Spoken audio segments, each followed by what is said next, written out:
Salut la compagnie et bienvenue sur Parlons VFX. Aujourd'hui, nous invitons Romain Jacquinot, lead prep à Rodeo VFX. Il vous expliquera l'importance de son métier et en quoi il consiste.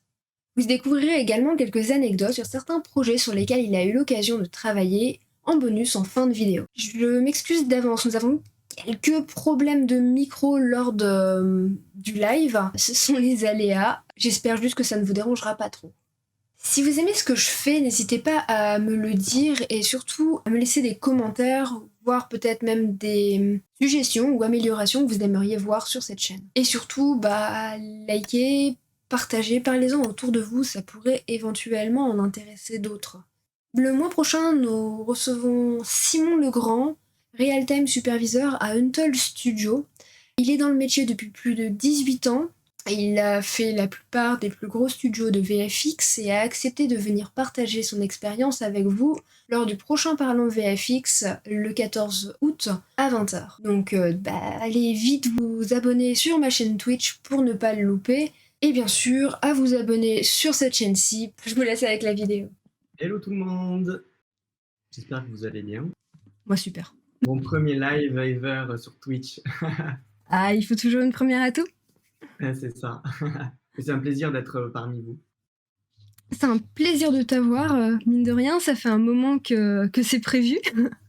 Ouais, c'est sûr, ça fait longue préparation, ça fait 15 jours, 3 semaines que je suis dessus à bosser un peu pour vous présenter qu'est-ce que est mon métier et tout ça, donc c'est un plaisir. Ah, il a tout préparé, hein, franchement. Ouais, j'ai tout préparé, la bande démo, un peu le travail sur 3 années, c'est long, montrer les meilleures choses et tout, avec les bons mots, ouais, c'est pas simple, mais c'est passionnant. Donc, du coup, Romain, tu es lead prep à Rodeo FX au Canada. Quel est ton parcours pour en arriver, du coup, à faire tout ça? Moi, j'ai eu mon bac S et en ayant eu mon bac S, je voulais partir d'aéronautique, mais je suis parti dans le métier d'artiste, ça me plaisait beaucoup. J'ai découvert ça D'aéronautique à artiste, il y a une sacrée différence. Et ce qui est marrant, c'est que l'aéronautique, c'était depuis tout petit, en fait, et je sais pas pourquoi je sais pas, j'ai voulu vraiment partir là-dedans, dans les films et tout ça, parce que j'adorais ça aussi. Et du coup, après ma prépa, j'ai fait une ESMA à Toulouse. Donc, je pense que certains sont d'ESMA dans ce live. Il y en a beaucoup qui se connaîtront. Du coup, voilà. Donc, j'ai fait une très belle année à ESMA qui a été très dure, mais très formatrice. Et puis, une super année. Ça a été une de mes meilleures années de cours, on va dire. Très dur, mais c'était une des meilleures années de cours. Artefix aussi, mais c'était différent. C'était quand même différent. C'est un peu deux mondes différents. Et puis après, j'ai été pris à Artefix à Montpellier, où je t'ai connu, Cindy, où j'ai connu Erwan, j'ai connu plein de gens. Et puis Artefix, je suis rentré en deuxième année. Je suis de 2014 à 2018. En gros, c'est ça. On a fait 4 ans. Moi, j'ai fait 4 ans en Artefix. Ouais, pareil. Où on a appris le compositing, on a appris un peu la 3D, on a appris tout ce que les gens font maintenant, en fait. Voilà. En gros, c'est ça pour mon cursus. Et puis après, le jury, cursus d'Artefix ou comme ça. Mais en gros, ouais, voilà. Et puis après, le jury spécialiste avec une team de spécialistes. En fait, j'ai intervenu sur plusieurs films pour aider. J'ai trouvé que c'était vraiment une bonne option d'aider sur plusieurs films parce que comme ça, on ne voyait pas tout le temps la même chose. On voyait plein de choses différentes. C'est vraiment intéressant. Et c'est vrai que là, j'ai eu l'expérience par Winter Soldier de voir un film sur un an. À la fin, en fait, on déteste le film ou on déteste la série. Parce qu'en fait, là, il y a tellement de problèmes qu'à la fin, on n'en peut plus. On a juste envie de souffler, parce que c'est vrai qu'on a beaucoup d'heures supplémentaires. Je vous expliquerai après parce qu'on a eu pas mal de retard. Enfin, je vous expliquerai un petit peu. Mais en gros, ouais, c'est ça. Quand on voit une chose sur un an, on en a marre à la fin, quoi. Donc, en gros, c'est ça. Et puis voilà, pour le descriptif de mes études, c'est assez rapide et passionnant à la fois. Et puis, une hâte aussi d'aller dans le monde du cinéma, voir ce que c'est de bosser sur des séries et des films, parce que c'est vrai qu'au bout d'un moment, on en a marre, quoi. On en a marre des études, on a envie d'évoluer, d'être dans le cinéma, quoi. Et Du coup, voilà. qu'est-ce qui t'a fait, parce que tu disais que tu étais à l'ESMA au début, puis ensuite tu es allé à Artefix. Qu'est-ce qui t'a fait changer sans discrétion? Moi, ce qui m'a fait changer, c'est que déjà, de un, il y a une année où j'ai pas eu mon bac S, et du coup, j'ai retenté. Et puis après, je voulais pas, on va dire, re-échoué une deuxième fois. Donc en fait, j'ai voulu jouer la sécurité. Donc en fait, je suis parti sur ESMA parce que j'avais eu des bons avis, tout ça. Je voulais faire une mana en fait pour faire un an de préparatoire, un bagage supplémentaire avant d'intégrer Artefix. Et du Ah, coup, moi, c'était vraiment Artefix en tête. Et ESMA, j'ai failli rester à ESMA, mais en fait, ESMA, non, j'avais quand même Artefix en tête. Je voulais faire du compositing, je voulais vraiment faire de l'image 2D, pas de la 3D. Donc, je suis pas resté à ESMA, je suis parti à Artefix. Ouais, c'est ça en gros. je J'ai vois. joué la sécurité. On va dire que j'ai joué la sécurité. Maintenant, l'ESMA propose du compositing, mais c'est vrai qu'à C'est l'époque, vrai, ouais. c'était Artifix qui était réputé pour tout ça. Ouais. Ouais, ouais. Et ouais, à l'époque. Et du coup, après, pour ma transition du monde d'Artefix et au jury, puis après au Canada et tout ça, c'est que moi, à la fin, je voulais trop des OFX. Et du coup, ce qui s'est passé, c'est que j'ai tout donné à l'entretien pour Renault FX. Et puis en fait, moi, ils savaient que je voulais vraiment Montréal. Et en fait, ça a été un peu compliqué parce qu'ils n'ont pas reçu ma demande avant. C'était un peu le bazar. Et en fait, j'ai été contacté fin août, je crois. Donc, on a fini fin juillet le jury. Et enfin, fin août, ils m'ont contacté. Et en fait, je ne sais pas ce qui s'est passé. Ma demande n'a pas été reçue. Pourtant, on avait fait passer mon dossier.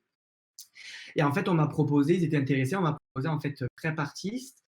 Parce qu'en fait, à Montréal, ils ne prennent pas de junior comp. Il faut avoir fait déjà en studio, il faut déjà avoir fait du comp. Comme moi, je venais d'école, c'est ça. Donc, je serais parti à Munich, j'aurais pas pu aller en comp. Mais moi, je voulais vraiment Montréal, donc je voulais vraiment Montréal. Donc, et puis, du coup, c'est ça, je suis intégré la team de prep artiste. Ça s'est super bien passé, un peu stressé, parce que c'est vrai que c'est le début, il faut faire ses preuves, donc assez stressé. Mais tout a été très bien, la transition s'est très bien faite. Il n'y avait pas de stress à avoir. J'avais une buddy que je remercierai toujours parce qu'elle m'a vraiment au début stress et tout. Je n'étais pas très stressé, mais en même temps, tu sais, il te reconfortait au cas où parce que quand tu arrives d'école, tu es un peu en panique parce que tu vois des gros seniors qui ont 20 ans d'expérience. Toi, tu es rikiki comme t'es rikiki, donc tu pèses rien du tout dans la compagnie, donc c'est vrai que ça fait peur. Mais après, prends vite ton pied dans le sens où genre, même les subs viennent te parler des fois, tu te rends compte qu'en fait, c'est juste des gens comme toi et moi qui ont évolué et qui sont passionnés en fait. Donc en fait, c'est une team de passionnés. Et du coup, j'ai quand même bien évolué. Dans mon cursus à Rodeo, j'ai eu de la chance de ne pas faire énormément de rotos, vite évoluer en paint. Ou à faire, après, ma buddy me donnait quand même des paints de plus en plus compliqués, donc c'était cool. J'ai travaillé sur le film avec les crocodiles, et c'était sympa. C'était un peu la panique ce film, mais c'était sympa. Les films et les séries, c'est toujours la panique. De toute façon, il n'y a jamais de films et de séries où c'est pas la panique. C'est très, très, très rare. Donc en gros, c'est ça. Et puis après, comme j'avais des peines de plus en plus seniors, ben, j'ai un peu gravi les étapes, on va dire. Et puis voilà. Et puis je suis arrivé à un moment donné où moi, ben, j'ai voulu passer lead. En fait, j'ai émis la possibilité de passer lead parce que moi, ça me parlait en fait d'aider des artistes, de gérer une équipe. Je voulais essayer en fait. Et je pensais jamais de ma vie que j'allais passer prep lead, enfin lead quoi. Je pensais jamais en ayant 2-3 ans d'expérience que j'allais passer lead. Et en fait, c'est marrant parce que mon sup m'a dit, bah, écoute, on veut te faire passer lead. Tu as une très bonne année, tu as montré vraiment que tu veux te battre, que tu veux aider les gens, etc. Donc en fait, je suis passé lead. Ça a mis du temps de passer lead en fait parce que tout est long. Tout est long. Tout est long, il ne faut pas être pressé. En fait, et en fait, j'ai aidé ma transition de lead, pareil, c'est fait très smooth et j'ai aidé ma sup parce qu'en fait, mon sup quand il m'a proposé, c'était un gars et puis après, il a été remplacé par Marine, c'était ma sup. Et en fait, après, j'ai aidé Marine, moi, sur Bloodshot.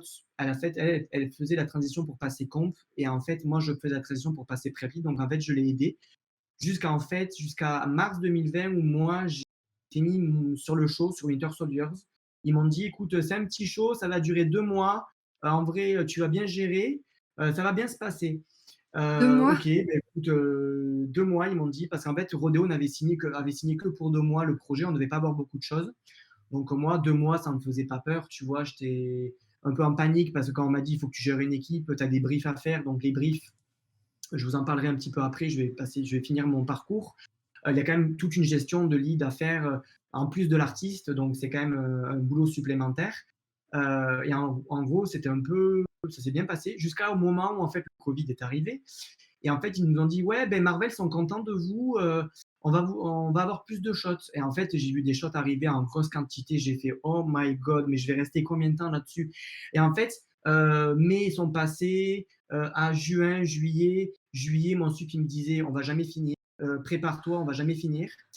J'ai fait, ok, ça annonce la fête, on va jamais Et finir. du coup, vous avez Et fini quand? on a commencé en mars 2020, on devait finir en mai-juin 2020, on a fini en mars 2021. Un an sur cette série, Ça a du coup. été pile poil un an, on a commencé en mars 2020, la série est sortie le 15 ou le 20 mars 2021. On a fini un mois avant, même pas, on a fini début mars, dans Waouh! le rush. Et il s'est passé pas mal de choses dont je parlerai pas parce que c'est un peu confidentiel, mais il y a eu beaucoup de retours entre le client Marvel parce qu'il y a eu des changements. Côté Marvel, il y a eu des changements de montage, etc. Donc, je vous expliquerai plus après dans le boulot de rapide, des choses que je pourrais pas dire, mais des choses que je pourrais dire. Je vais essayer de peser le pour et le contre. Mais en gros, c'est ça. Il y a eu pas mal de situations. Donc, c'est ça aussi où on a perdu pas mal de temps et beaucoup d'énergie, beaucoup de frustration. Mais moi, ce qui est bien aussi, c'est que moi, je le vois maintenant avec du recul, c'est que tous les gens qui sont passés sur Winter Soldier, en tout cas dans mon équipe, on a tellement eu tous les cas de figure différents niveau difficulté que maintenant on est prêt à... Moi, en tant que prep lead, je suis prêt à tout limite parce que maintenant, tu sais, quand tu gères un Marvel, le client est tellement pointilleux sur le moindre pixel et tout que on est prêt à tout maintenant. Clairement, maintenant, on est prêt à tout. Genre, c'est ça qui est bien, c'est qu'en fait, ça a forgé en nous, ça a vraiment pris beaucoup de niveaux.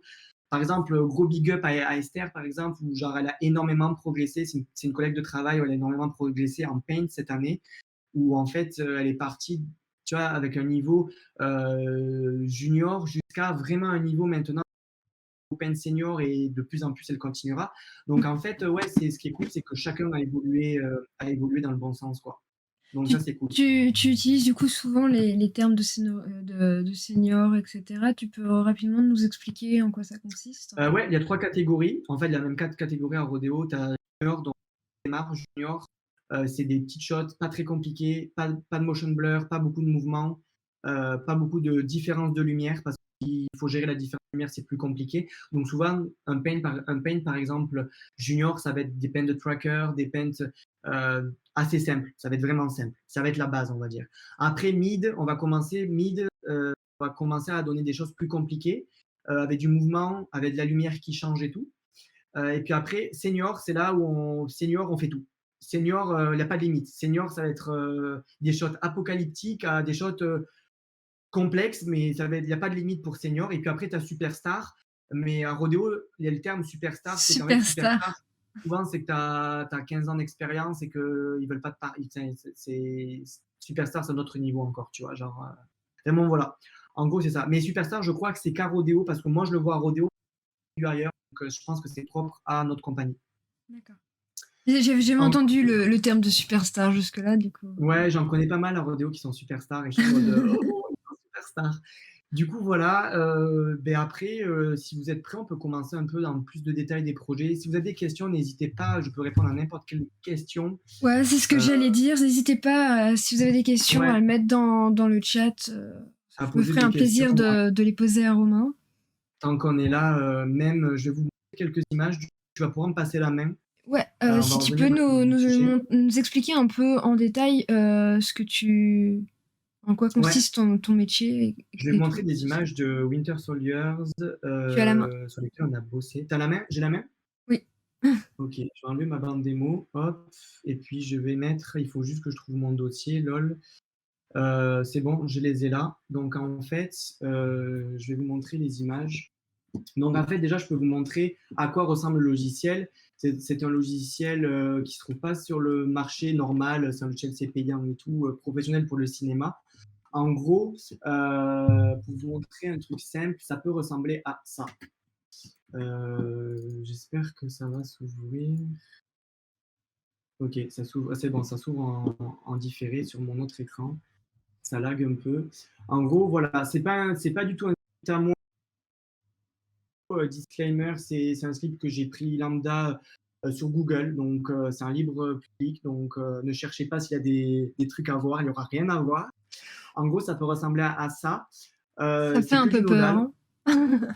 Ça fait un peu peur, mais quand tu bosses dessus, que tu t'y connais un minimum, tu t'y retrouves vite. Ça arrive que tu t'y perds. Moi, ça m'est déjà arrivé que je m'y perde dedans et que je suis en mode, je suis perdu. Les gars, je suis perdu.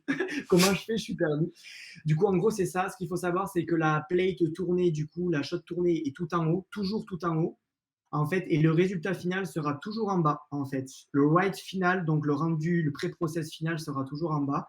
Et puis ça, c'est des jonctions où on rajoute des éléments, en fait, pour faire simple. Je ne pourrais pas rentrer dans le détail parce que sinon, je vais tous vous perdre, sauf ceux qui s'y connaissent un minimum, qui ont déjà fait de la comp. Ce qu'il faut savoir, c'est que le pré-process de prep est similaire à la comp, mais ça peut être deux mondes différents parce qu'en fait, ce qui est Ah, peur, tu peux nous expliquer un peu rapidement en quoi consiste le comp et le prep de manière simple?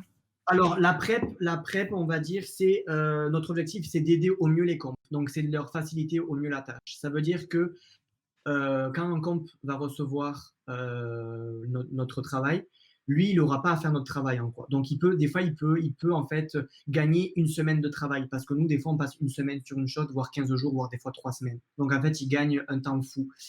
En soi, nous, on va aider pour tout ce qui est key. Donc, en fait, le compositing, c'est intégrer au mieux la 3D qui est derrière, l'extension d'environnement. Je vais vous montrer une qui est parlante du compositing. Par exemple, le compo, c'est exactement ça.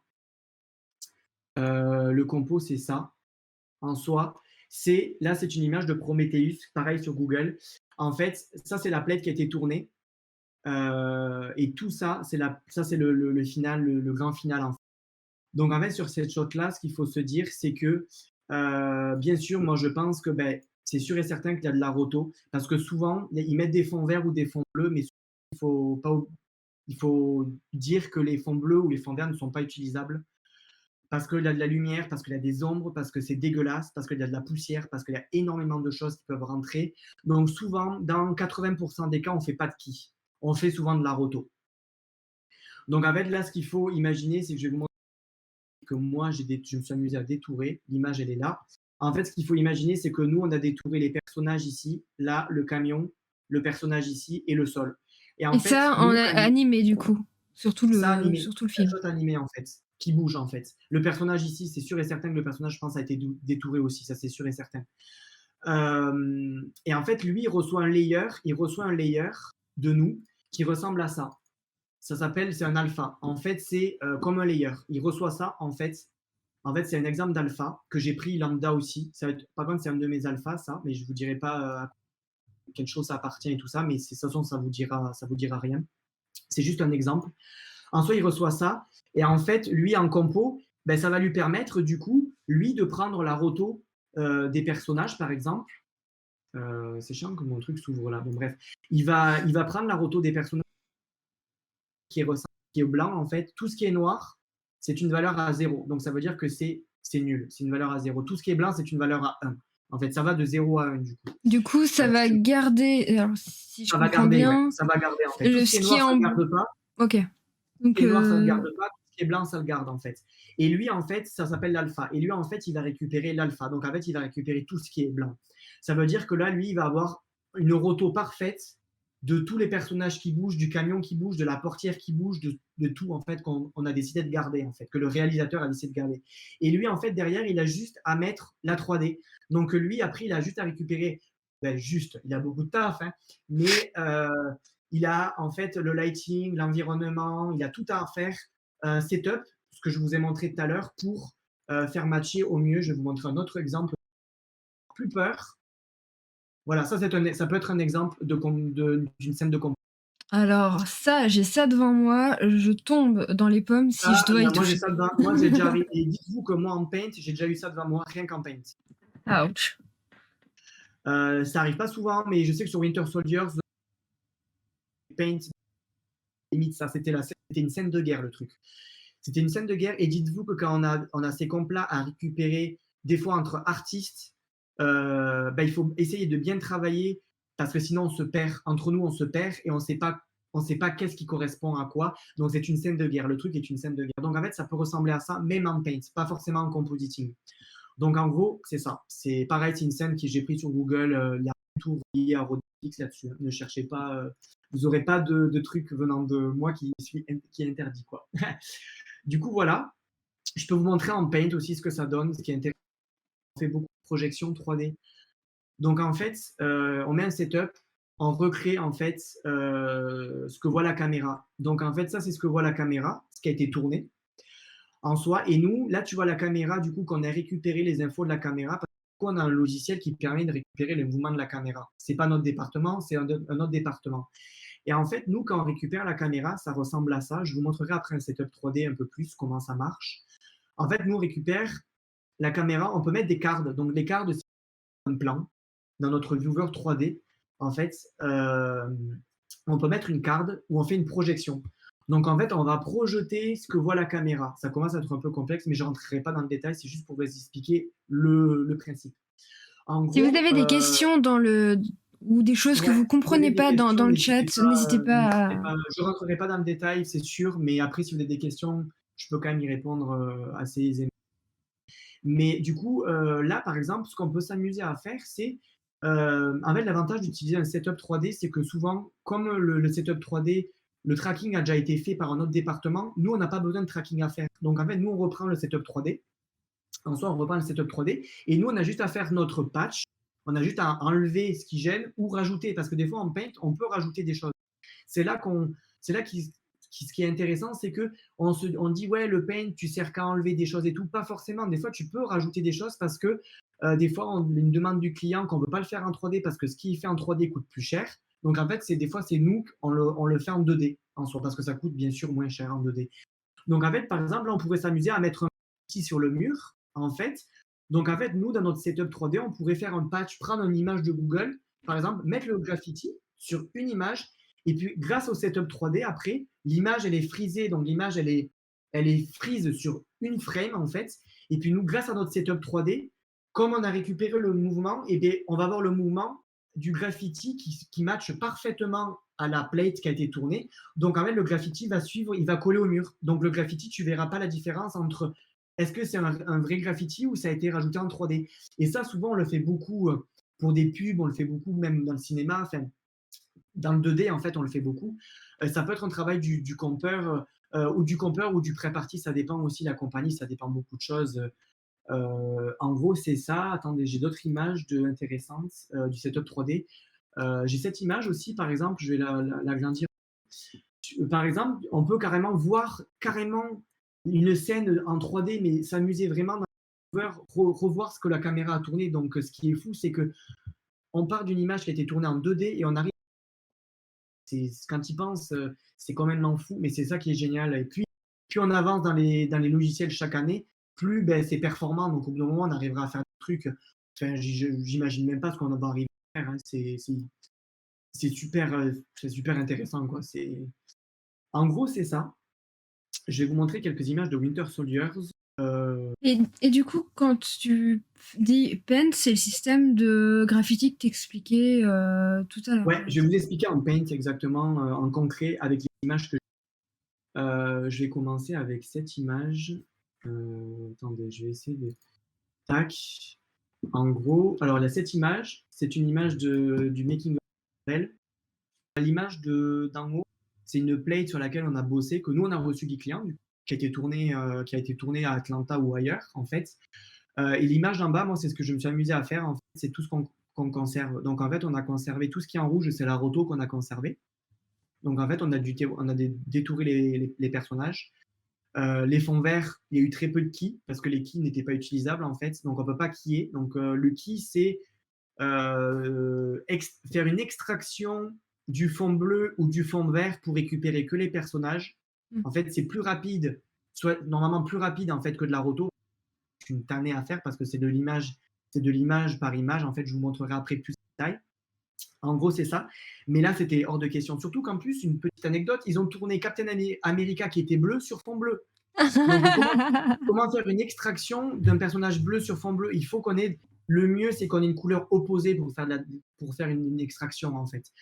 Et bien sûr, ben, les personnages sortaient des fonds bleus parce que là, ça c'est pas du fond bleu, ça, c'est du ciel, en fait. Donc, ils sortaient aussi du fond bleu. Donc en fait, on a dû aider au maximum les compeurs à faire des rotos. Bien sûr, enlever les caméramans, parce que vous voyez, il y a des caméramans, des jolies caméras partout. Et aussi enlever les câbles partout. Et puis aussi enlever les réflexions dégueulasses des camions, parce qu'à force que les acteurs marchent dessus, les camions étaient usés. Donc en fait, on a dû enlever l'usure des camions, parce que certains camions, on les a gardés véritables, et d'autres camions, on les a pas gardés, c'était de la CG. Donc ça dépendait des shots, en fait. Ok. D'accord, j'avais pas vu que c'était des camions sur lesquels ils étaient en fait. Ils sont sur des camions, ouais. Je vais vous montrer d'autres shots. Alors cette shot-là, c'est une shot assez compliquée. C'est une shot véritable tournée par drone ou par hélicoptère, je pense que c'est par drone. Tournée aux États-Unis. La route, on garde que la route et on garde que cette route et les camions. Tout le reste, on ne garde pas, parce que je vais vous montrer le résultat final. En fait, nous, notre travail en paint, là, la roto, ça a été faire la roto de la route, que cette route-là pour qu'on la garde, en fait. Et puis c'est tout, en roto. Et en paint, ben, bien sûr, il a fallu enlever les camions.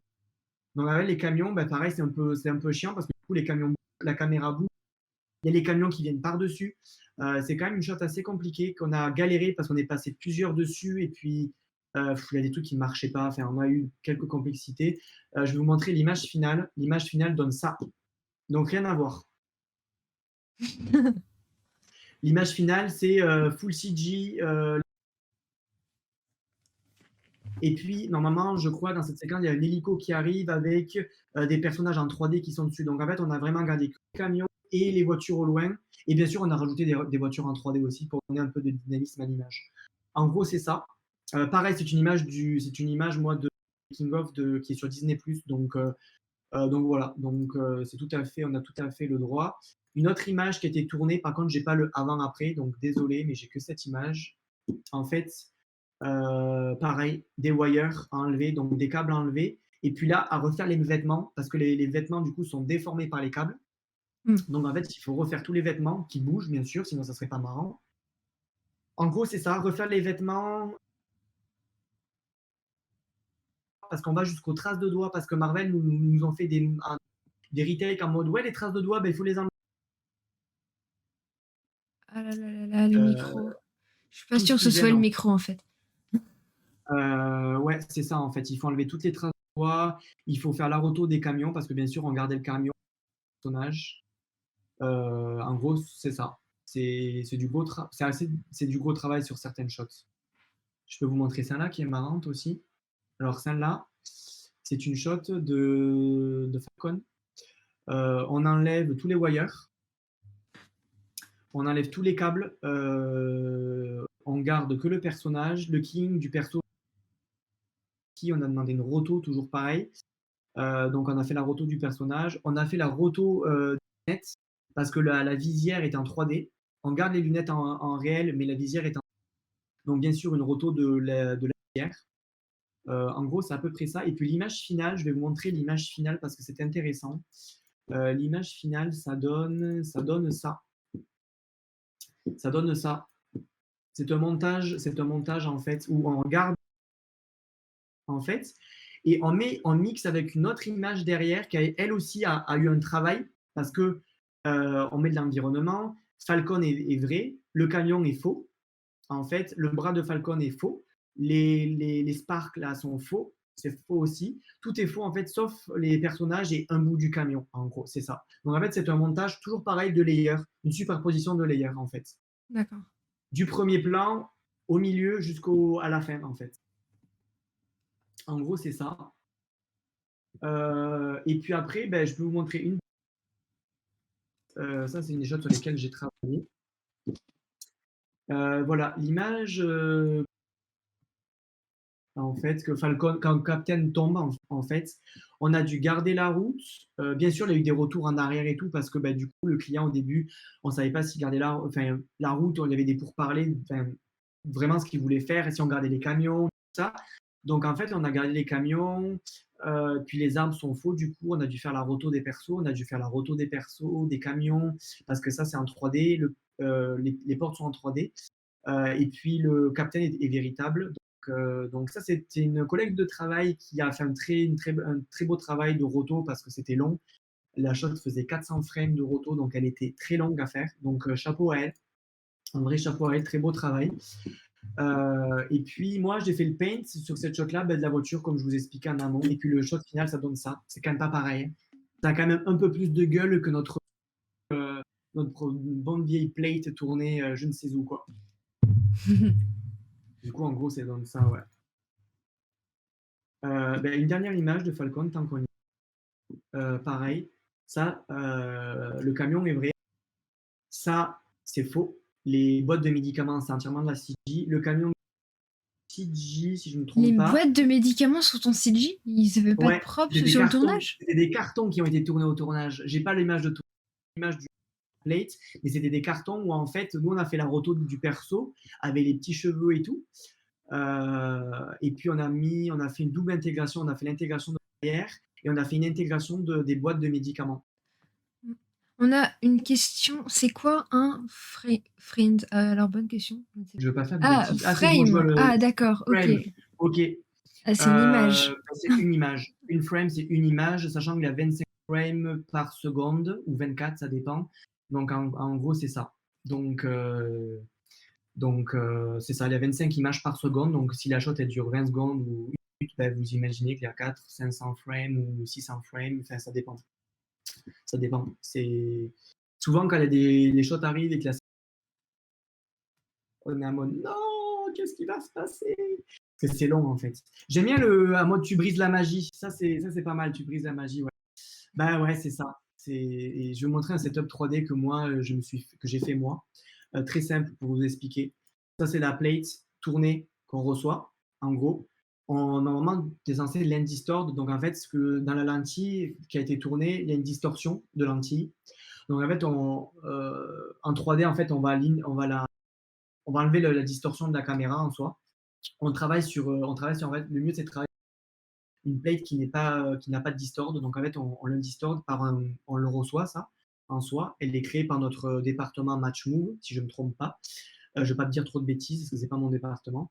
Là, tu fais ta tambouille en fait, tu fais ton patch. Donc c'est à toi de gérer ton patch. Puis après c'est ton setup 3D en fait. Donc c'est ce que je vous ai montré tout à l'heure, tout simplement. Ça c'est une carte. Donc la carte, tu peux en avoir une comme tu peux en avoir 50. Souvent, nous, on en a une, on en a deux, voire trois. Des fois, c'est arrivé que j'en ai 10. C'est très rare quand même, 10. Et Souvent, une carte, c'est genre une grille en 3D?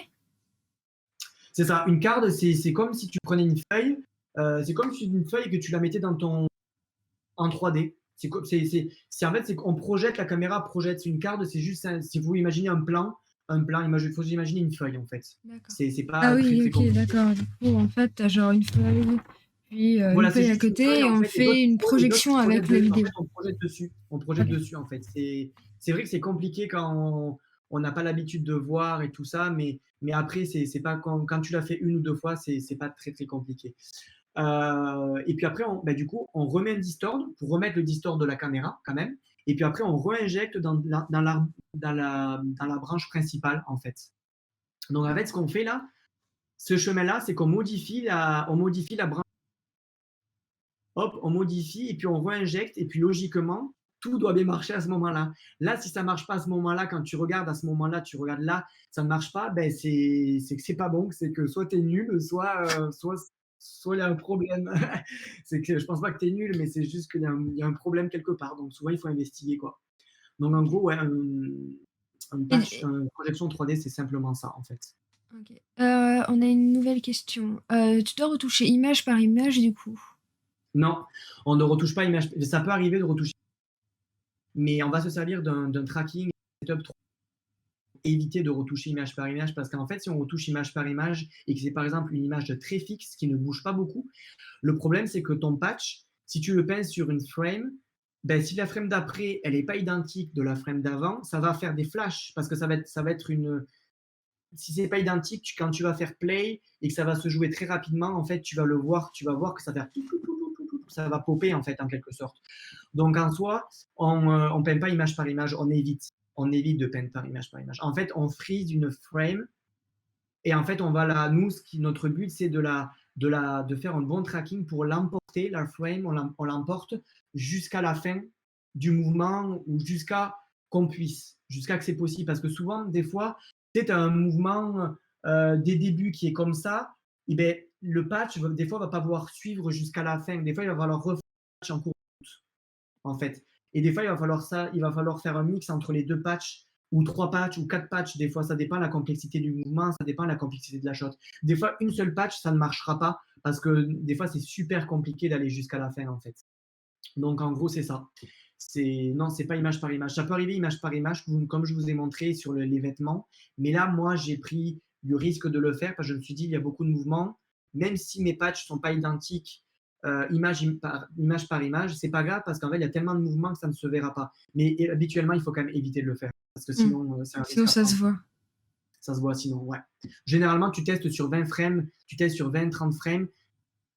Si tu as un doute que ça marche ou ça marche pas, tu testes et puis tu fais lecture et puis tu vois si ça marche ou si ça marche pas, quoi. Parce que si tu fais 100 frames et que ça pop, c'est pas top top, quoi. Donc en gros, c'est ça pour vous montrer ma job de paint et de roto. Je peux vous montrer un petit peu les différents paramètres. Je vais vous montrer un peu dans le Nuke à quoi ça. En gros, une roto, c'est ça. C'est juste un bézier des splines. Nous, en fait, on utilise plutôt le spline. Moi, je préfère, c'est mieux d'utiliser le spline. Tu as plusieurs méthodes, en fait. Tu as les béziers, donc avec des tangentes. Donc, tu peux faire des angles droits parfaitement droits ou comme ça. Tu peux faire des rectangles, tu peux faire des ronds. Mais moi, j'utilise souvent le spline. Et puis, on me l'a souvent dit à Rodeo. Souvent, moi, j'utilisais le bézier. Et quand je commençais à utiliser le spline le spline, je veux dire, en vrai, c'était vraiment trop bien. Parce que c'est plus simple, ça va plus vite. Parce qu'on cherche à aller vite aussi, parce on a un temps pour faire les choses. Par exemple, moi, quand j'étais lead, c'est moi qui disais, ben, sur cette shot-là, ça va prendre 3 jours, sur cette shot-là, ça va prendre 1 jour. Et du coup, ben, on essaie de respecter les estimés de base parce on doit respecter nos estimés. On ne peut pas passer 15 jours sur une shot alors qu'elle a été estimée à 2 jours, quoi. Donc, en gros, c'est ça. En gros, c'est ça. Et puis, c'est ça, toujours, c'est du nodal, comme je vous ai montré. Ça, c'est le node de roto. Donc, en fait, quand tu double-cliques là-dessus, ben, tu peux choisir, en fait, ici, tu peux choisir ton mode de roto. Donc, en fait, par exemple, là, si je clique là-dessus, c'est du carré. Et puis après, tu peux choisir soit Bézier, soit du spline. Enfin, tu peux choisir comme tu veux. C'est suivant ce que tu aimes, suivant avec quoi tu es à l'aise et tout ça, en gros. C'est ça. D'accord. Et du coup, ces formes, tu peux donc modifier leur forme au fur et à mesure que t'en as besoin dans le film pour suivre les mouvements. Par exemple, gros, là, ouais, il y a c'est ma ça. main, En fait, elle fait ce mouvement-là, tu vas devoir traquer ma main. Est-ce que tu dois changer les points ou bien créer plus ouais, de idéalement, on choses? utilise des tracking. On utilise le tracking pour nous aider. Donc, en fait, si tu as la main là, tu fais la main, ben, si tu vois, ben, tu vas faire un tracking de la main pour que ta roto, elle suive parfaitement la main. Et puis après, nous, bien sûr, normalement, tu dois quand même réajuster ta roto parce que souvent, si la main, elle fait ça, tu vois, par exemple, si elle fait ça, la main, ben, tu dois en fait redétourer parfaitement la main à certains endroits parce que si elle est comme ça et qu'elle vient comme ça, tu vois, c'est pas le même axe. Donc, en fait, Oui. tu dois redétourner parfaitement des fois à certains moments à des images clés. De toute façon, il y a une façon de faire une roto qui s'apprend et tu fais pas ça comme ça. Certains le font comme ça, mais au bout d'un moment, tu es obligé de suivre quand même un mini protocole quand même pour avoir une belle roto qui ne vibre pas, parce qu'une roto qui vibre, ça va être une roto qui ne sera pas acceptée en comp, parce que si elle vibre, imagine, tu arrives là, tu as ta roto, et puis tu vois le background sauter par moment, tu vois ce qu'il y a derrière, ça ne marche pas en fait, tu vois. Donc c'est ça. Et puis ça, c'est le setting en fait. En gros, c'est les settings. C'est là où tu vas gérer par exemple le rectangle, donc rectangle, Bézier, B-spline. C'est pas spline, c'est B-spline. Je me disais que je disais de la merde. C'est B-spline que ça s'appelle. Ça, c'est B-spline et ça, c'est ellipse, c'est ça, je crois. Tu sais, j'utilise tellement pas les termes des fois que. Et puis ici, après, tu peux cocher la life. Donc le life, c'est la durée de vie. Donc tu peux dire à ta roto, c'est sur une frame ou c'est sur 2 frames, ou c'est sur toute la totalité. Donc tu peux, là par exemple, c'est sur all. Donc comme c'est sur all, ben, ça va être sur toute la longueur qui a été filmée en gros. Là, c'est pour activer le motion blur. Et puis après, tu as plein de settings que je ne rentrerai pas dans le détail parce que pas forcément important. Tu vois, tu as l'onglet motion blur, tu as l'onglet transform où tu peux aussi. En fait, ce qu'il faut imaginer, c'est que tu ouvres un onglet qui est là, et dans cet onglet, tu peux avoir plein de choses qui peuvent matcher ensemble. Et puis, en fait, c'est un peu une usine où genre tu rentres dedans et tu peux re-rentrer dedans et puis peux rentrer dedans en fait. C'est assez compliqué, mais après tu l'apprends, hein, c'est comme tout, ça s'apprend quoi. OK. Ça Et s'apprend. On a une il y a une question. question, oui. Vas-y, Quand dis-moi. tu dois effacer des éléments comme des câbles, tu sélectionnes l'élément et un logiciel recalcule une image en fonction des éléments périphériques comme les logiciels photo ou c'est toi qui fais tout manuellement? C'est une bonne question. J'ai envie de dire, qu'en fait, ça dépend comment est la shot, mais attends, sélectionne l'élément et un logiciel recalcule image par image. Non, le logiciel il recalcule, oui, suivant ce que tu as fait toi, mais c'est toi qui es le maître du logiciel parce que si le logiciel commence à être maître de toi, c'est que c'est pas très, très bon. Donc en fait, c'est toi qui as le dernier mot sur le logiciel dans le sens où c'est toi, en fait, quand le logiciel commence à recalculer, c'est toi qui lui as dit: je veux agir sur cette image-là et puis tu fais ce que, en fait, je décide, en fait, en gros, c'est ça. Mais oui, il recalcule deux fois parce que des fois, quand tu fais des calculs, l'outil a besoin de calculer d'une image à une autre, il a besoin de calculer, tu le laisses calculer, et puis à la fin, tu as t'as ton rendu ou tu as ton tracking qui est fait. Enfin, ça dépend après après, la question est un pas vague, mais elle est un peu vague. C'est pour Euh, ça qu'on peut pas vraiment cibler. m- C'est tellement, il Moi, y a tellement de. je vais me poser une question peut-être un peu moins vague, mais avec un exemple si possible. Euh, Ouais, Quand tu dois retirer ton câble, ouais, et tu vas utiliser un outil un peu comme celui de Photoshop, comment on appelle ça? Le tampon, qui va ouais. piquer la couleur C'est d'à vrai que c'est une côté bonne pour partie, pouvoir. je l'ai oublié ça. En fait, c'est un peu comme Photoshop. Il faut le voir comme Photoshop en soi. C'est qu'en fait, on va peindre sur une image, en fait, une image, et on va dupliquer la zone. On va faire un tampon, en fait, pour couvrir la zone qu'on veut couvrir en soi. On peut utiliser beaucoup de choses. On peut utiliser le tampon, mais des fois, le tampon, on ne peut pas l'utiliser parce que des fois, la zone s'y prête pas. Mais on peut utiliser le smear aussi. Le smear, en fait, tu décales, tu pousses tes pixels, en fait. C'est une histoire de pixels. Et en fait, par contre, le smear, on va dire, c'est bien. Moi, je l'utilise beaucoup dans beaucoup de cas, mais souvent, ça va à côté, ça va faire comme un blur. Ça va blurrer l'image et du coup, des fois, c'est pas bon, tu vois, parce que ça blur l'image et du coup, c'est pas très, très beau. Donc, en fait, tu peux utiliser le smear pour certaines situations. Des fois, ça sauve énormément le smear. Par exemple, un mur blanc et puis que tu peux aller chercher du smear en max parce que l'opération max d'un nuke, max, ça va aller chercher les pixels, on va dire, je trouve pas le mot, les pixels clairs en fait, c'est ça, les pixels les plus clairs max. Par exemple, mine, ça va chercher des pixels le plus noirs possible. Donc en fait, si tu fais du smear en mine, ça va aller chercher des pixels très négatifs. Donc c'est pour amener que des pixels négatifs. Tu vas pas toucher des pixels avec D'accord, des donc grosses couleurs. négatif noir, positif blanc. C'est plus, ouais, voilà, voilà. Par exemple, tu vois la lumière orange que j'ai derrière, là, tu vois, si je veux éteindre la lumière orange, je vais pas utiliser les mines parce que le mine va pas prendre la couleur orange puisque c'est une lumière claire. Donc, on va prendre plutôt un smear en max parce que le max, c'est plus une lumière claire. En gros, c'est ça. C'est suivant comment la shot elle est, ça dépend de ce que tu veux faire avec, ça dépend.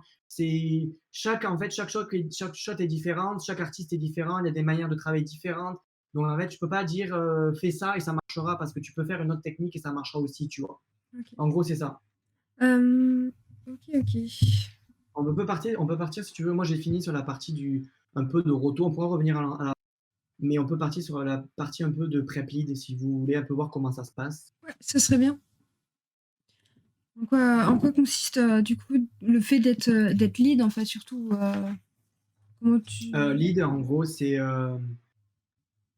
gérer une équipe. C'est en fait, c'est que c'est la entre les artistes et le sup.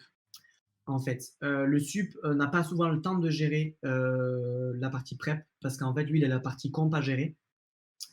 Donc en soi, le sup avant, en vidéo, après, sauf qu'au bout d'un moment, ils se sont rendus compte que les comptes comme sup, clairement, ils ne pouvaient plus. Donc en fait, ils ont mis en place des prep leads et souvent, maintenant, ça se fait souvent, les prep leads dans plusieurs studios, il y a des prep leads. En fait, ce qui est bien, c'est que nous, du coup, c'est pas que tu es le plus fort. Loin de là, je me qualifie absolument pas le plus fort à Rodeo en prep, même de mes artistes, etc. Loin de là. Des fois, même mes artistes m'apprennent encore des choses et je suis content quand ils m'apprennent des choses parce que tu vois, récemment, j'apprends encore des choses. C'est qu'en fait, t'es lead parce que tu as une capacité, on va dire, de gérer une équipe. En soi, c'est ça. Et puis, tu connais ton département, tu connais quand même tes collègues de travail, Tu connais les normalement, et puis besoins, etc. tu connais les besoins et puis on va dire, ce qui est important, c'est que quand même, tu sais à peu près le niveau qui est demandé. mais c'est surtout une question de gestion, c'est pas une question de compétence parce que tu peux être lead et que tu as des artistes qui sont même en lead comp. Moi, même à Rodeo, je vois des lead comp, ils sont moins bons, et ils le disent, hein, ils sont moins bons que certains, même des subcomptes, même des fois, sont moins bons que des artistes seniors qui ont genre 15 ans d'expérience, tu vois. C'est qu'en fait, c'est que tu aimes gérer une équipe. Donc en fait, tu vas gérer une équipe. Et ce qui se passe, c'est que moi, j'ai des meetings, alors que mes artistes ont très peu de meetings, parce que moi, j'ai souvent des meetings avec la prod. En fait, donc, moi, je suis relié à mes subs, et mes subs sont reliés aux clients, en fait. Et moi, mon sup, il va me dire, ben, sur cette shot-là, on a besoin de faire ça. Sur ça, on a besoin de faire ça. Et puis moi, j'obéis Mm. en soi. Et puis en fait, moi, je fais la transition avec mes artistes. Je leur dis, hey, on a besoin de ça, ça et ça. Il le faut pourtant. Tac, tac, tac. Vous. Et puis c'est moi qui décide aussi de l'assignation des shots. Donc c'est moi qui dis, ben, telle personne va sur cette shot-là, et parce qu'il faut respecter une équité. Je peux pas mettre un artiste qui est junior, donc qui vient de commencer sur des shots complexes, parce que sinon, la shot, elle sortira jamais. Donc en fait, c'est ça, c'est que t'as aussi la, on va dire l'expérience pour dire, ben, cette shot-là est compliquée, cette shot-là est pas compliquée. Tu as l'expérience pour dire, ben, cette shot-là, elle va prendre tant de temps, malgré que tu sais que ça t'arrive de te planter. Et moi, tu sais, il y a des shots où des fois, je demande à un camarade parce que je n'ai aucune idée combien de temps ça peut prendre. Donc, des fois, à la place de mettre une date, comme 3 jours au pif, des fois, je dis, ouais, vous en pensez quoi, cette shot-là? Ça m'arrivait en demandant, en disant, vous pensez quoi? Et puis, je préfère avoir un avis de plusieurs personnes plutôt que de moi, en fait. Parce qu'au moins, si j'ai un avis de plusieurs personnes, ben, au moins, ça, genre, moi, je pense que ça prend 3 jours. Quelqu'un d'autre peut me dire, ouais, ben, ça prend 5 jours. Donc, moi, je me réagis par rapport à ça, tu vois. En gros, c'est ça. Tu gères une équipe. Je peux vous montrer des exemples enfin, sur Winter Soldier, où genre, ça fait peur. Hein. Je suis content, je les ai retrouvés. En soi, c'est des tableurs que moi, j'avais fait pour gérer mes équipes, gérer les shots. Parce qu'en plus, aussi, ce qui est très important, c'est que tu gères aussi l'outsource, parce que bien sûr, on ne peut pas tout faire en interne, parce que des fois, le boulot est tellement compliqué en interne qu'il y a tellement de shots que des fois, tu ne peux pas faire tout en interne. Donc, en fait, ça, c'est des tableurs. J'ai flouté les noms et j'ai flouté les numéros des séquences au cas où. Je me suis dit, on ne sait jamais. Très bien fait. Donc, en fait, juste pour donner un ordre d'idée, tout ce qui est en rouge, c'est des shots qui soit ont été on hold, donc ça veut dire on hold, elles ont sauté, ça a été tourné, mais ça n'a pas été gardé par le client, parce que ça arrive beaucoup de fois que dans le montage, ben les shots, elles sont pas validées parce que le montage fait qu'en sorte, ben, cette shot-là, on la vire. Donc des fois, on travaille sur la shot, et des fois, tu arrives en fin de la shot et tu te dis, waouh, elle est belle, et 2 jours après, on hold, la shot, elle dégage. Donc tu as fait du travail pour rien. Ah, C'est comme ça. C'est dur, mais c'est la vie. Donc, c'est ça. Donc, ça arrive où c'est on hold. Là, ce que j'avais mis en vert, c'est tout ce qu'on avait approuvé. Donc, là, c'est final. C'est moi qui approuve les shots en prep. Donc, c'était sur Winter Soldier, c'est moi qui, on va dire, un peu le dernier mot, disant ça passe ou ça passe pas. Malgré que des fois, on a eu des retours parce que des fois, ça passe. Il y avait des clients ou même des ventes de mon compte qui me disaient, hey Romain, cette shot-là, j'aimerais bien avoir plus de choses en comp pour aider un tel parce qu'il galère en comp. Du coup, moi, ben, hop, on refaisait revenir la shot. Et puis, ben, moi, j'ajustais suivant les demandes, j'ajustais pour aider au maximum les compeurs. En gros, ça. Et là, je vous montre, c'est un quart de mon tableur sur Winter Soldier, ce que je vous montre. Il y avait tellement de shots que c'est ça. Donc, c'est trié par il y séquence. avait, Donc, il y avait combien d'épisodes déjà sur Winter Soldier? 6 épisodes, mais on n'a pas travaillé sur les 6 épisodes. Je crois qu'il y en avait 6 de mémoire. Mais on n'a pas travaillé sur tous les épisodes. Mais en gros, on a travaillé quand même sur les plus gros épisodes où il y a le plus de CG, en gros. Ouais. C'est ça. Mais on n'a pas travaillé sur les 6. Ce qui est cool de ne pas travailler sur les 6, c'est du coup, ben, ça garde un peu la surprise ouais, sur 4. Ouais. Sur 4, visiblement. Ouais, je crois, c'est ça. Je sais plus. Moi, c'est derrière moi maintenant. J'en peux plus. Même devant ces tableurs, moi, ça me. Donc, en gros, c'est ça. Et quand tu vois, quand tu es lead, je conseille fortement de faire ça parce qu'au moins, tu sais où tu en es. Tu sais, par exemple, les shots qui sont waiting to start, donc prêtes à démarrer, qui sont en whip, donc in progress. Et puis, celles qui sont approuvées par moi et approuvées souvent par mon compte sup. Et puis, tu as une évolution. Tu sais, quand j'ai commencé, mon compte sup me faisait pas trop confiance, mais tu sais, c'est normal. Et puis, au fur et à mesure, je parlais moins à mon compte sup. Des fois, c'est pas bien, mais des fois, on n'a plus le temps. Arrivé en fin de projet, pour vous donner une ordre d'idée, j'étais à 70 heures semaine. Normalement, au Canada, tu es à 40 semaines. Et quand arrivé en janvier 2021, à 60 heures par semaine, et des fois, je travaille les week-ends, 70 heures par semaine, ça m'est arrivé. parce qu'il fallait finir. Donc, tous dans le même bateau pour finir, donc on n'a pas le temps. Donc, j'avais pas le temps parce que mon compte sup était débordé, je pouvais même pas lui parler, parce que lui, il était en meeting, parce que c'est pas possible, en fait, c'est pas possible. Et Tu comment ça gères se comment? passe au Canada? Vous avez vos heures sup payées quand même? Euh, En fait, je suis assez content parce que les heures sup, on avait les heures sup payées, mais en vacances. Donc, en fait, si tu travailles 1 heure, tu avais 1 heure de vacances. Et en fait, Rodeo ont changé récemment. Je rentrerai pas dans les détails, mais ils ont passé à 1,5. Donc, en fait, et tu peux choisir en vacances et payer maintenant. Donc, ce qui est bien, c'est que tu peux choisir en vacances ou payer. Donc, tu es payé 1,5. Donc, tu travailles 1 heure, ben, tu es payé 1,5 ou tu as 1 heure et demie de vacances. Donc, ce qui est cool, c'est que pour vous donner un ordre d'idée, grâce à Winter Soldier, j'ai eu 1 mois de vacances accumulées. Donc, c'est quand même pas Nice. mal. C'est quand même pas mal. C'est ça. J'ai une question. Tu gères combien de personnes dans ton équipe du coup? Au tout début, quand ça a commencé, on n'était pas beaucoup. On devait être 4 ou 5, un truc comme ça. Et puis à la fin, j'avais tout mon département. À la fin, il y avait tellement de il y avait tellement de besoins de ressources que ouais, on était 20, 15. Je gérais au moins 15, un truc comme ça. Un bon 15 personnes, je gérais. Et à la fin, ben, je ne faisais plus de shots. Je ne pouvais plus faire de shots. À la fin, je faisais que des reviews. Du matin au soir, pratiquement, pendant au moins 3 semaines, j'ai pratiquement fait que en disant bah, cette shot-là, elle est good, cette shot-là, elle est pas good. Et puis répondre à des artistes, aider des artistes, parce que le boulot de Prep Lead, c'est aussi aider des artistes qui sont dans le besoin. Quand tu as besoin, une personne n'y arrive pas, ben, tu la laisses pas dans la mouise. Quoi. Tu lui dis, bon, ben, écoute, je viens t'aider. Donc, des fois, ça m'arrivait à passer 2-3 heures à aider certains artistes pour les aider. Et puis, tu sais, des fois, moi, quand j'avais pas le temps, des fois, j'avais des ben, je mettais des artistes, on va dire que moi, j'estimais avec du niveau pour aider les artistes. C'est un travail d'équipe. Donc, moi, quand je pouvais pas, je laissais jamais quelqu'un on va dire, dans la merde, pardonnez-moi du terme, mais je laissais jamais, j'aime pas laisser les gens dans la merde, forcément à quelqu'un. Si c'était pas moi, je disais à quelqu'un, parce que j'ai connu au tout début, tu sais, t'es un peu en panique, ton lead est en panique parce que tu sais, tu arrives à un moment où le lead est en panique, parce que le lead a la pression du ComSup, le sup est en panique, donc en fait, c'est un gros bordel, tout le monde est en panique. Donc Super. le but, c'est qu'aussi le travail du lead, c'est de éviter, moi je trouve que c'est important d'éviter que ton équipe stresse. Parce qu'une équipe qui stresse, c'est pas bon. Une équipe qui stresse, on va avoir plus de retours, on va avoir plus de merdes qui vont arriver, on va avoir. Donc, moi, mon boulot, c'est aussi de faire le tampon, de pas stresser. Des fois, je t'avoue que j'étais stressé. Des fois, on me le disait, Romain, on te stressé. Ben ouais, mais je peux pas faire autrement, je suis stressé. Laissez-moi stresser, ok? Mais en gros, c'est ça. C'est aussi de faire le tampon. Et moi, déjà, mon compte me stressait, tu vois. Donc, tu es obligé de faire tampon avec ton équipe. Mais jamais laisser quelqu'un dans la merde. C'est quand même le bon point quand tu es lead, quoi. Ou quand tu es comp aussi. Et du En gros, coup, c'est ça.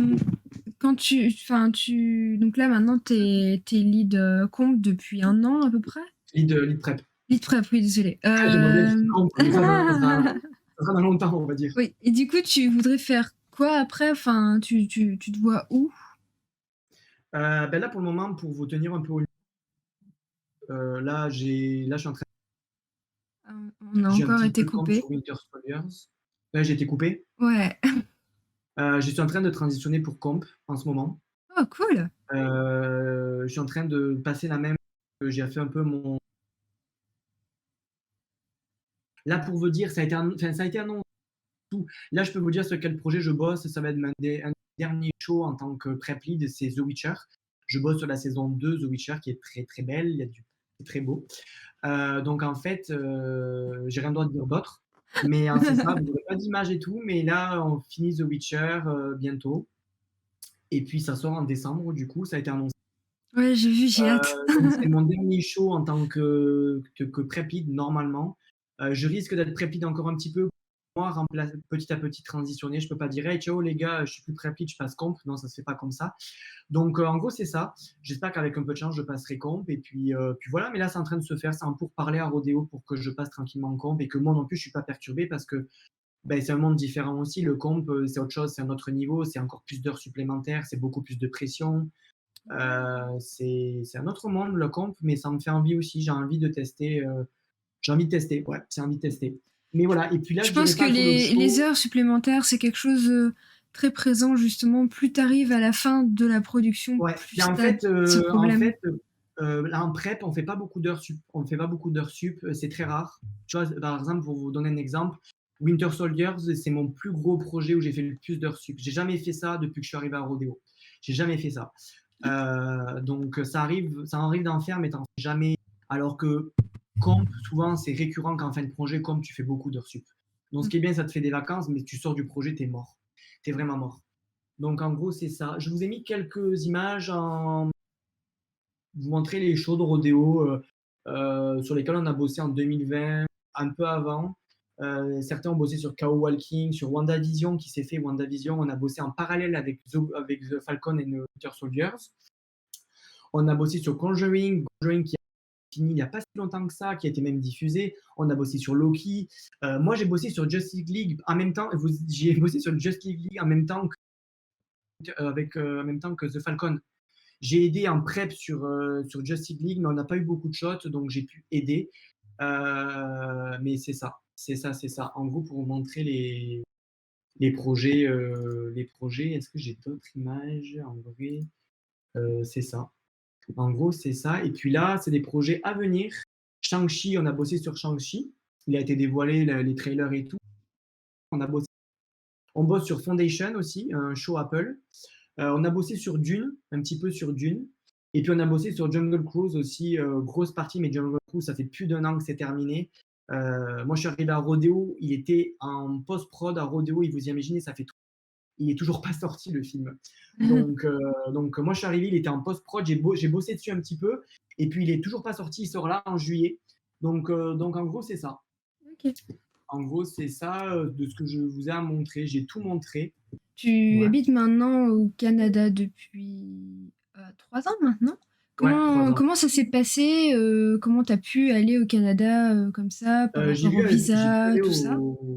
J'ai pu aller au Canada grâce au PVT, le permis vacances-travail au tout départ, parce que nous, ce qu'il faut savoir, c'est que Rodeo ne faisait pas les permis pour aller au Canada. Et en fait, ils font les permis souvent pour ceux qui sont un peu plus seniors ou même mid, ça dépend. Ça dépend des cas de figure et ça dépend des années. Il y a des années, ils vont pas vous dire oui. Ça dépend en fait.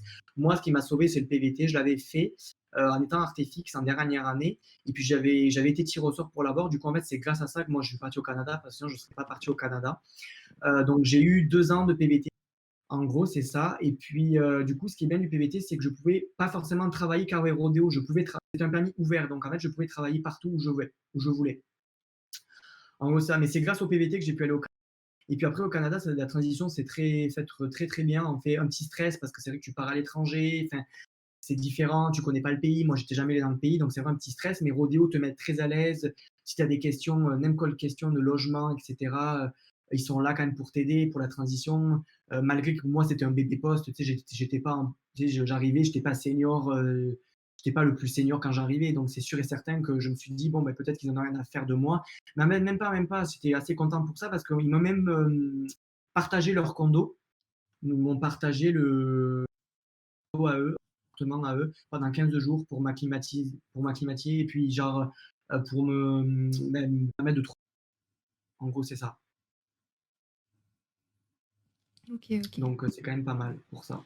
Et donc t'es au Québec, donc tu parles français, t'as pas trop besoin. Ouais, après je parle français, Rodeo est assez franc.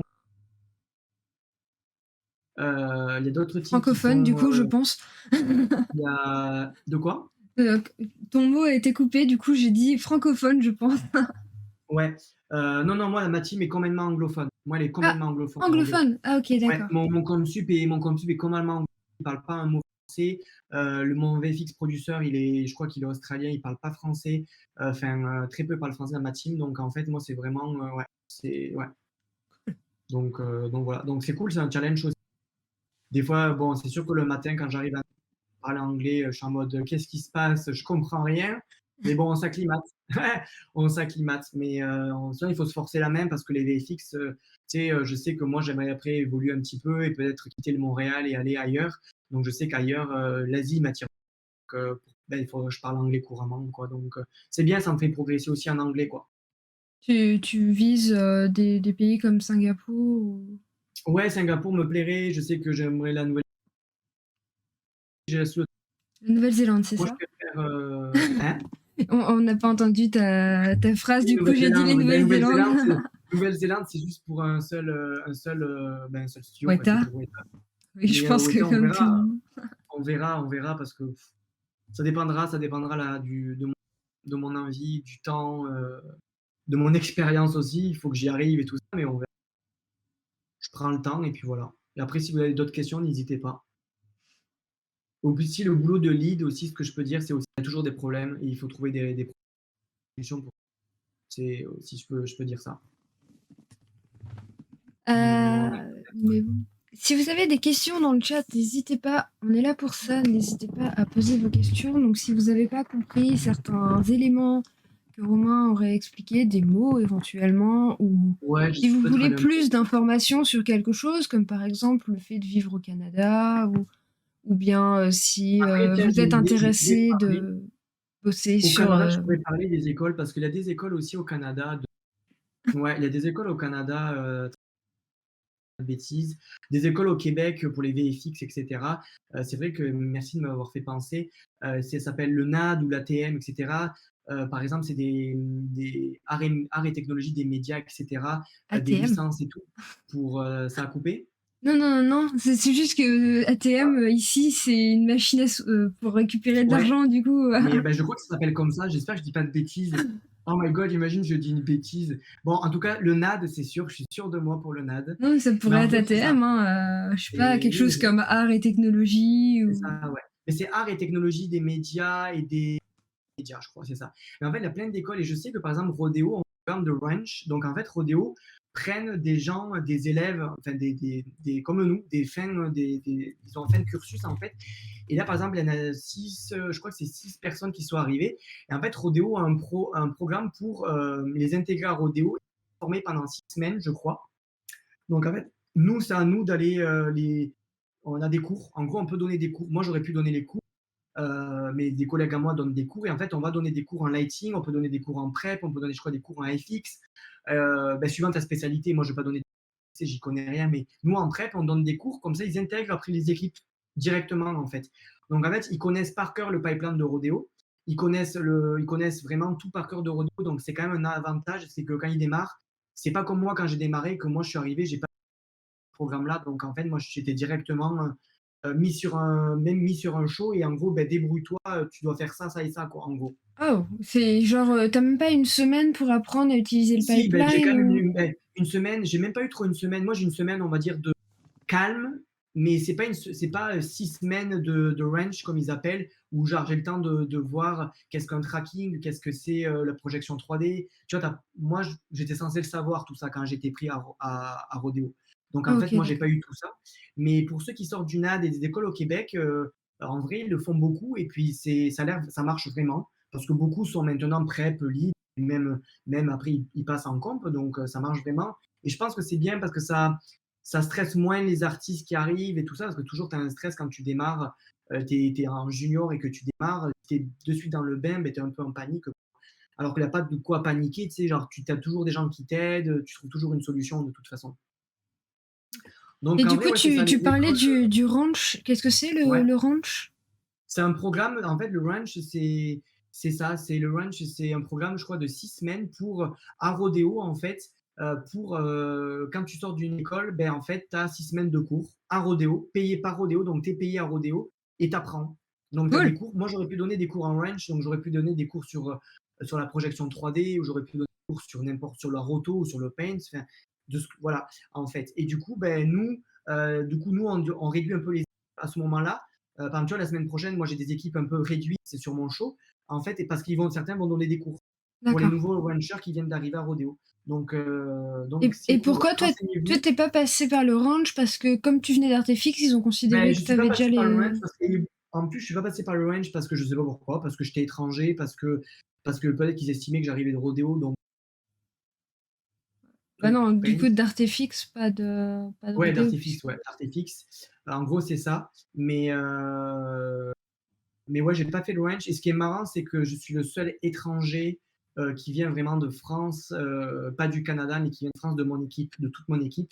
D'accord. Et visiblement, moi, de ce que j'avais appris, c'était un peu exceptionnel parce qu'en fait, pour les preps, ils ont le programme de ranch rodéo et en fait, eux, c'est plus simple pour eux de faire venir quelqu'un déjà de Québec qui a pas besoin de permis de travail plutôt que d'un étranger. Donc on va dire je suis un peu l'exception, je suis un peu l'exception quoi, de ce que j'avais compris quand j'étais venu. Du coup, je suis un peu le français de la team quoi. On a une question ici. Tu avais combien d'années pro avant d'aller là-bas? Donc, Zéro. tu disais, oui, tu sortais J'avais juste d'école, fait un hein. stage, j'avais fait juste un stage à Paris, des très bons souvenirs de mon stage à Paris, des plus ou moins de bons souvenirs. J'en ai certains, ils vont rire. J'avais fait des FX à Paris, le truc rien à voir dans ma branche, j'avais fait des FX et ça m'avait énervé au possible. Du coup, voilà, mais j'avais fait 0 parce que j'avais fait 1 an d'ESMA et puis après j'avais fait 4 ans d'ArtFX. Donc en fait, je sortais comme toi, Cindy, je sortais en ayant fait un stage et puis on sortait d'ArtFX. Donc on avait juste une petite bande démo d'ArtFX que moi maintenant quand je la revois, je peux même pas la voir, j'ai des fourmis, j'ai genre les poils qui s'hérissent. Mais en gros, ouais, c'est ça. J'avais pas des. Ce serait intéressant justement de comparer entre ta bande démo de sortie d'école et ta bande démo de maintenant. Ça serait. Ben, Ça serait bien. je m'amuserais à comparer quand je serai en comp, vraiment en comp. Mais ouais, ça fait peur. Ça fait quand même peur, ouais. Après, je me suis un autre monde, hein. On apprenait, on restait des étudiants, donc on ne pouvait pas être professionnel avant de métier, donc c'est normal aussi, quoi. Donc pour répondre à la question, c'est ça, 5 ans d'études après le bac, en gros, pour intégrer Rodéo, ouais. Donc, ouais, Voilà. c'est plutôt cool.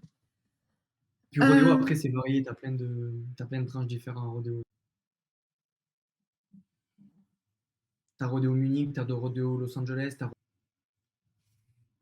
je crois que c'est tout. T'as Rodéo Montréal. Montréal, ça. Mais en gros, c'est ça, ouais. Rodéo Los Angeles, c'est que pour, on va dire, un peu le contact client. Il y a quelques artistes, mais pas beaucoup. Et puis, en gros, c'est ça. En gros, c'est ça, ouais. Ok. Du coup, Et voilà. tu Moi, penses rester encore longtemps à Rodéo ou tu as des. ben, moi, je me plais. Il y a quand même pas mal d'avantages à Rodéo. Après, il y a pas mal que, ouais, il y a des pour et du contre partout. Je compte à rester à Rodéo, oui, encore un peu. Je verrai faire une. C'est autant le temps de me faire une bande démo de camp. Parce que là, on va dire que c'est pas que je suis bloqué, mais partir maintenant, ça serait quand même une mauvaise idée, très mauvaise idée de partir maintenant, parce que je suis en train de passer comp, donc puis je connais ma team, mes supérieurs me connaissent, ils savent comment je travaille, donc ils me font confiance, donc ça serait pas une bonne idée de partir maintenant, donc j'attends d'avoir je pense une bande démo de comp, et puis après je verrai, j'évolue. Je suis pas pressé, on verra suivant les années, on verra suivant le Covid, on verra suivant la situation, on verra suivant tout quoi. On verra, ouais. Je me projette pas trop en avant, mais c'est ça, ouais. C'est sûr qu'il y a d'autres studios qui m'attirent aussi parce que j'ai envie de voir d'autres choses, de nouvelles équipes, de tout, quoi, de nouveaux projets. C'est sûr que j'ai envie de bosser sur des gros projets aussi, comme du Star Wars et tout. Après, bon, Marvel, je sais pas, parce que Marvel, j'ai eu ma dose. Là, je suis vacciné pour 2-3 ans. Mais c'est ça, en fait. Marvel, j'ai eu quand même ma dose. Tout le monde, ce qui est marrant, c'est que tout le monde rêve de bosser sur des Marvel. Et je peux vous assurer que moi, tous les seniors que je connaissais, on me disait Marvel, c'est l'apocalypse. Et Marvel, c'est l'apocalypse souvent. C'est un peu le bordel. Donc en fait, c'est bien de bosser dessus, mais il faut vouloir vraiment en donner de sa personne, quoi. Enfin bon, voilà. Voilà, voilà. Quel film de mes C'est rêves. sûr, quel film de tes rêves. Waouh. Je sais pas. C'est choisir en fait entre un film où c'est beau visuellement, où c'est beau visuellement, où c'est beau artistiquement, où genre en comp on peut s'éclater, mais que ça soit pas non plus le bordel à mourir dessus parce que tu sais, genre faire un burn-out à la fin, c'est pas top top. J'ai envie de dire Avatar, c'est sûr que ça doit être beau. Je pense que Avatar c'est quand même du haut niveau en comp, donc tu dois mourir. Mais je dirais Avatar. Après il y a des films, tu sais, il y a des films qui vendent pas. Des fois, il y a des films où ils vendent pas beaucoup de rêves au grand public, mais nous, en artistes, on s'éclate. Parce qu'il y a des films, tu vois, par exemple, Tales from the Loop, c'était une petite série. Pour moi, la 3D était quand même relativement belle.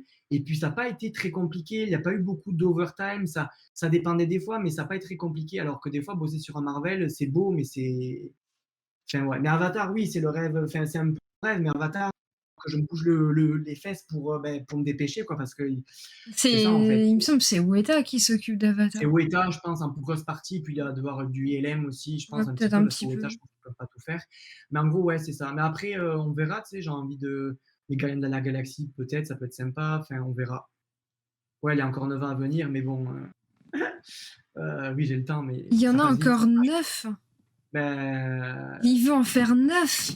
Je non, pas croyais 9, que... je pense que c'est 9 ans. Ah, Parce que d'accord. moi, ce que j'avais vu, ils en faisaient le ouais, je sais pas, je sais plus. Bref, mais il y en a beaucoup. Mais ouais, on verra. J'ai pas de film, je sais pas, je sais pas, ouais. Film Avatar. Avatar, c'est quand même un goal quand même, ouais. Le Seigneur des Anneaux. Le Seigneur des Anneaux, ah 9 films, OK, bon, ben, Waouh, on a le temps. oui, ouais, on a le temps parce que techniquement, ça fait quoi, presque 11 ou Ouais. 15 ans que c'est sorti le premier. Deux Ça mille me paraît énorme, 9. 2008 ou non, 2009 le 2009? ouais, 2009. Ok. Pas si loin que je le 2009, pensais, je du crois. coup. C'est ça. Mais ouais, le Avatar, ça serait cool, mais après, je verrai suivant les opportunités. Tu sais, des fois, je me suis éclaté, tu vois, sur, je sais plus, il y a des shows, tu vois, The Witcher, je m'éclate. Là, on va voir que ça va être vraiment fun. Ce qui s'en vient va être fun aussi. Il y a quand même des beaux projets, ouais. J'aurais aimé travailler sur la série Le Seigneur des Anneaux, mais malheureusement, c'est pas moi qui suis en charge du Seigneur des Anneaux. C'est Rodeo pourtant qui est sur. Ouais, il y a une partie rodéo, puis d'autres séries, mais on bosse sur. Ouais, ouais. J'ai vu des shots et tout. J'ai vu des shots, mais c'est pas moi qui bosse dessus. On a Ah, Stranger Things triste. aussi, on a toute la série Stranger Things. Là, on bosse, on a commencé. Mais ça se passe. Mais ouais, c'est ça un peu. C'est. Ouais. Ok. Ouais, le très joli Star Wars aussi. On a le temps, on a du taf. Souvent, quand c'est des gros shows, des gros films, ben, c'est souvent où tu dois obéir à ta hiérarchie, c'est comme ça, et t'as pas forcément de direction artistique que tu peux, toi, proposer à ton compte sup ou au client. C'est souvent, non, t'obéis, tu fais ça, ça et ça. Mm. Enfin bon. Tiens, Ouais, j'ai je sais posé pas la si question on a tout à dit- l'heure, mais du coup, pas trop chiant d'être spoil comme tu bosses sur des films cool. Si, des fois c'est chiant. Stranger Things, c'était chiant, j'ai fermé les yeux, il T'as est trop tard. t'as fermé les yeux sur les plans que tu te fais faire. Non, j'ai pas fermé, non, parce que j'avais pas beaucoup de plans sur Stranger Things. En plus, les anecdotes de Stranger Things, c'était marrant parce que les plans, en fait, pour tout vous dire, Stranger Things, les plans sur lesquels j'ai bossé, je suis sûr à 90% qu'ils n'ont pas été dans la série. Elles ont pas été mises dans la série, elles ont été on hold parce qu'en fait, ils ont pris le taf d'un autre studio. Mais je m'en fous, je suis quand même dans le générique, donc c'est ça qui est marrant, l'anecdote.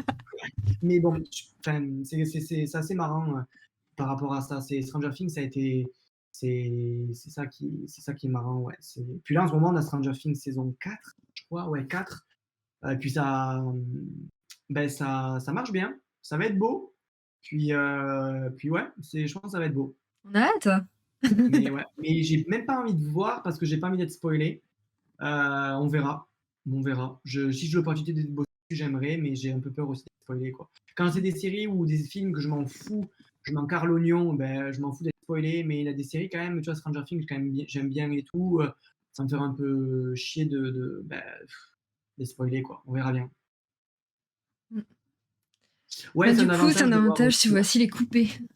Ben, par exemple, tu vois, par exemple, le trailer de Stranger Things saison 4, l'année dernière, quand il était dévoilé, le premier trailer qui se passe en Russie, ben, je l'avais vu une semaine avant qu'il soit dévoilé au grand public. Du coup, il y a des trucs, c'est fun. Il y a des trucs, c'est pas le fun, il y a des trucs, c'est fun. Donc, enfin bon, voilà. Ok. Voilà, voilà. Je pense qu'on a fait quand même le tour. Si tu devais donner un conseil ou des conseils à des gens qui voudraient faire ton métier, qu'est-ce que ce serait? Voilà. D'être passionné déjà, c'est quand même un gros avantage d'être passionné.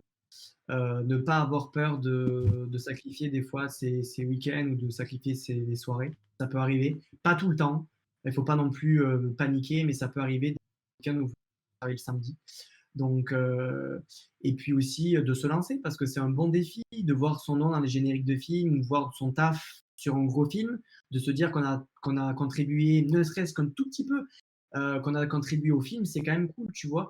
Mais, mais ouais, il faut pas avoir peur. Il faut vraiment pas avoir peur. Et aller à l'étranger, il faut vraiment pas avoir peur d'aller à l'étranger. Il faut se lancer et puis il faut sortir de sa zone de confort. Plus tu sors de ta zone de confort, plus tu seras heureux et plus tu découvriras des nouvelles personnes. Dès que tu sors de ta zone de confort, c'est génial. Non, je conseille vraiment de se lancer. Et puis, il ne faut pas avoir peur aussi de se lancer des fois, on va dire, entre guillemets, au bas de l'échelle, parce que souvent, notre métier, nous, en prep, des fois, c'est malheureux, mais tu sais, faire de la route ou du paint, on est un peu considéré comme au bas de l'échelle. OK, soit, mais des fois, c'est des métiers.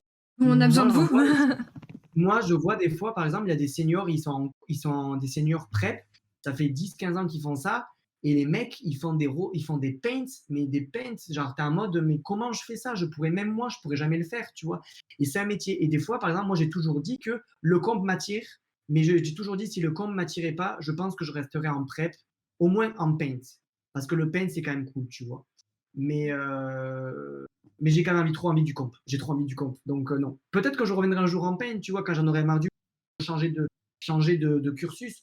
Mais ouais, il faut pas avoir peur. Et puis, même si c'est au bas de l'échelle, il faut pas avoir peur. De toute façon, si c'est au bas de l'échelle, tu monteras petit à petit. Donc, faut On pas a avoir peur. d'ailleurs 2 questions. C'est simple de monter les échelons ou pas? C'est simple, oui, non, il faut se battre. Il faut se battre et il faut, au bon moment, quand tu as de la valeur, en fait, quand tu as de la valeur, le faire savoir. Leur dire, écoutez, moi, cette année, j'ai bien bossé, j'ai eu des très bons retours supérieurs. Ben, cette année, ben, je veux faire ça ou je veux tel film. Tu peux demander un film, par exemple. Tu peux dire, ben, cette année, moi, j'ai exigé que l'année dernière, j'ai fait un très bon travail. Cette année, je veux bosser sur Stranger Things. Et puis, tu sais, faut pas avoir peur. C'est dur des fois, mais il faut se battre. Il faut se battre. C'est sûr que si tu dis rien et que tu laisses faire, tu n'auras rien. Il faut pas hésiter à aller voir les RH. Dis-toi que moi, depuis janvier, quatrième rendez-vous, moi, avec les RH, ou troisième RH, faut se battre comme dans tout. Il faut se battre. Il faut pas avoir peur. Faut être professionnel. Et puis voilà. Ok. On a une question. Ouais. Vous vous occupez aussi des trailers. Oui, bien sûr. Nous, on en fait des trailers. On a des shots, en fait, quand le client nous envoie le film, par exemple la série, par exemple Stranger Things ou même d'autres shows. Moi, j'ai bossé sur des trailers, par exemple, trailers de Winter Soldiers. J'ai bossé sur les shots de trailers, donc ouais, ça fait partie du travail. On bosse sur les shots de trailers. Et après, c'est eux, on l'envoie aux clients et puis eux se débrouillent avec notre truc, quoi. Mais ouais, on bosse sur les trailers. Et bah, Donc voilà. c'est Mais cool tout ça. faut pas hésiter à se lancer. Et puis c'est quand même un métier passionnant. Et puis, dommage, quoi. Faut être passionné. Faut pas avoir peur des heures. Et puis, faut être prêt à partager son savoir aussi. Voilà. En gros, c'est ça le résumé, ouais. Il y aurait beaucoup de choses à dire, mais bon, on peut pas tout dire en 2 heures, hein. De Non. toute façon, si vous avez des images, vous avez toujours Cindy pour la contacter au pire des cas pour poser des questions, hein.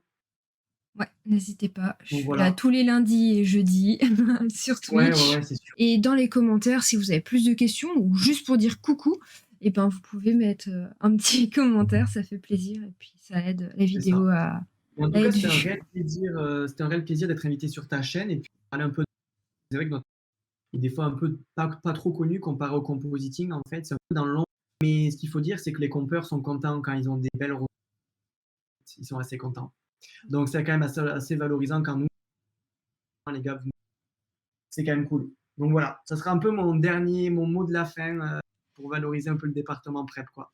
Dommage qu'il ait été un peu haché, mais je pense qu'on a compris l'idée. Ouais, désolé, Non, à mon avis, c'est le décalage, enfin pas le décalage horaire, mais le fait qu'on ait à beaucoup de distance, ça doit pas être ouais, non, super c'est sympa horrible, ouais. entre les connexions. Avec trois fuseaux horaires différents. C'est Bah, du ça. coup, merci pour les infos. Bah, avec plaisir, hein, avec plaisir. Et puis, n'hésitez pas à aller voir les lives de Cindy et tout ça, parce que c'est quand même assez intéressant, les métiers, quoi. Donc voilà. C'est moi d'habitude qui vont. Il faut vendre aussi. Écoute, si je peux te vendre, tu m'as invité, donc c'est ça. Donc Enfin voilà. bref, bah, du coup on va arrêter là pour ce soir. Merci beaucoup Romain d'avoir accepté du coup de Avec venir plaisir. aujourd'hui.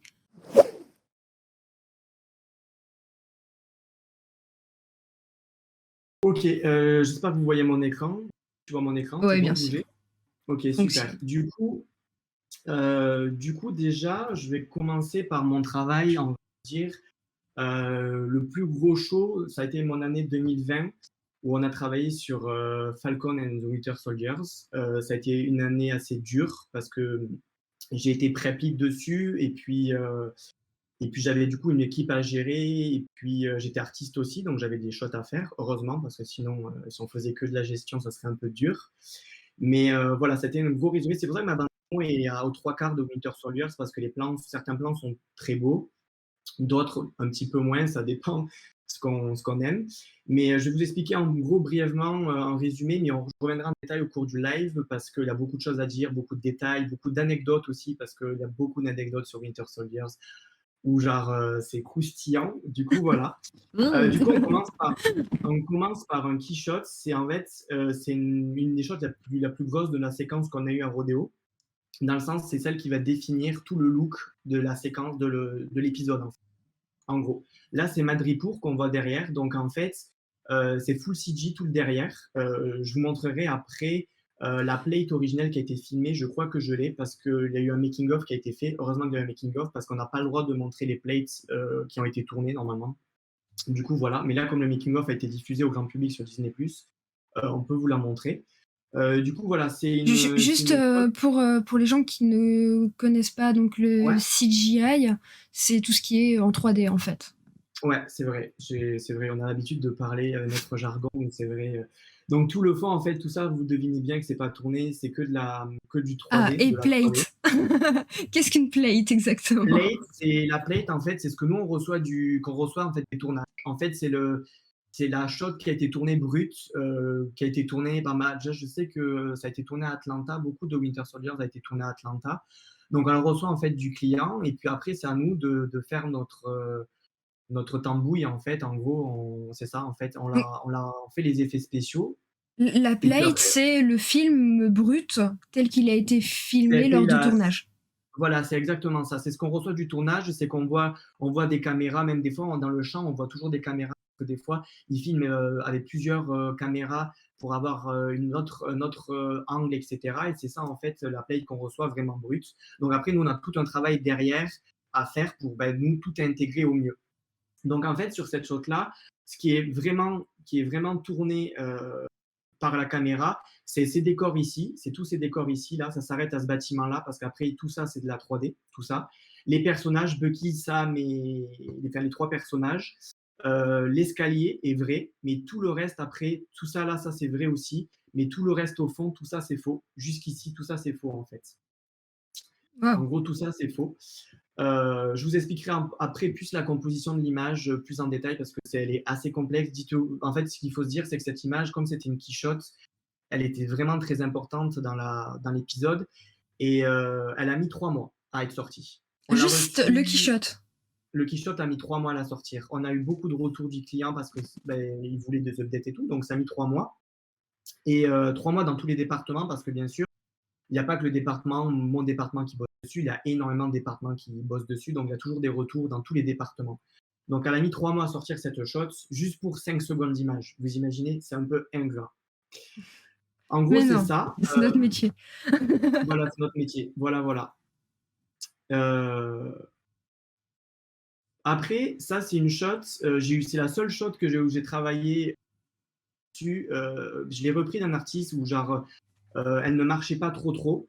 Donc en fait, ils m'ont demandé de la retravailler.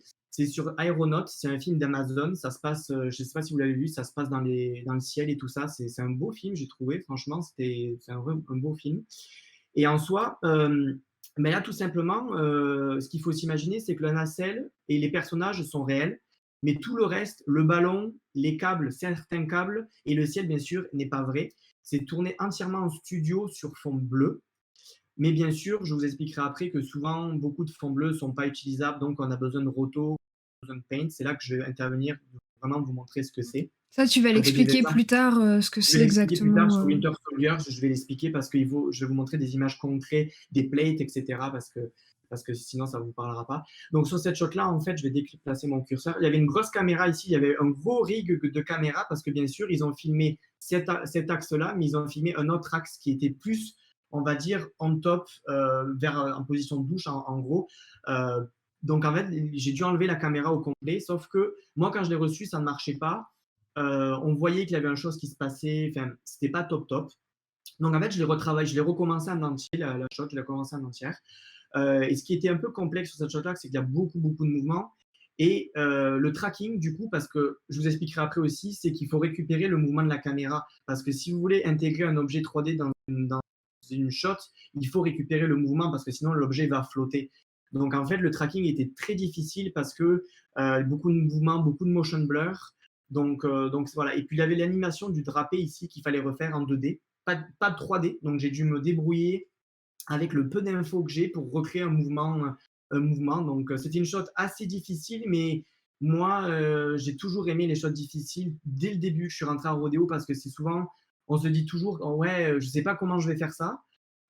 Plus on prend d'expérience, plus on a des techniques, etc. Mais c'est un défi à chaque fois, et c'est ça qui est cool, c'est que ben, ça fait vraiment un gros défi. Du coup, moi, quand j'ai eu ça, j'ai fait oulala, ça commence, j'ai peur, j'ai peur.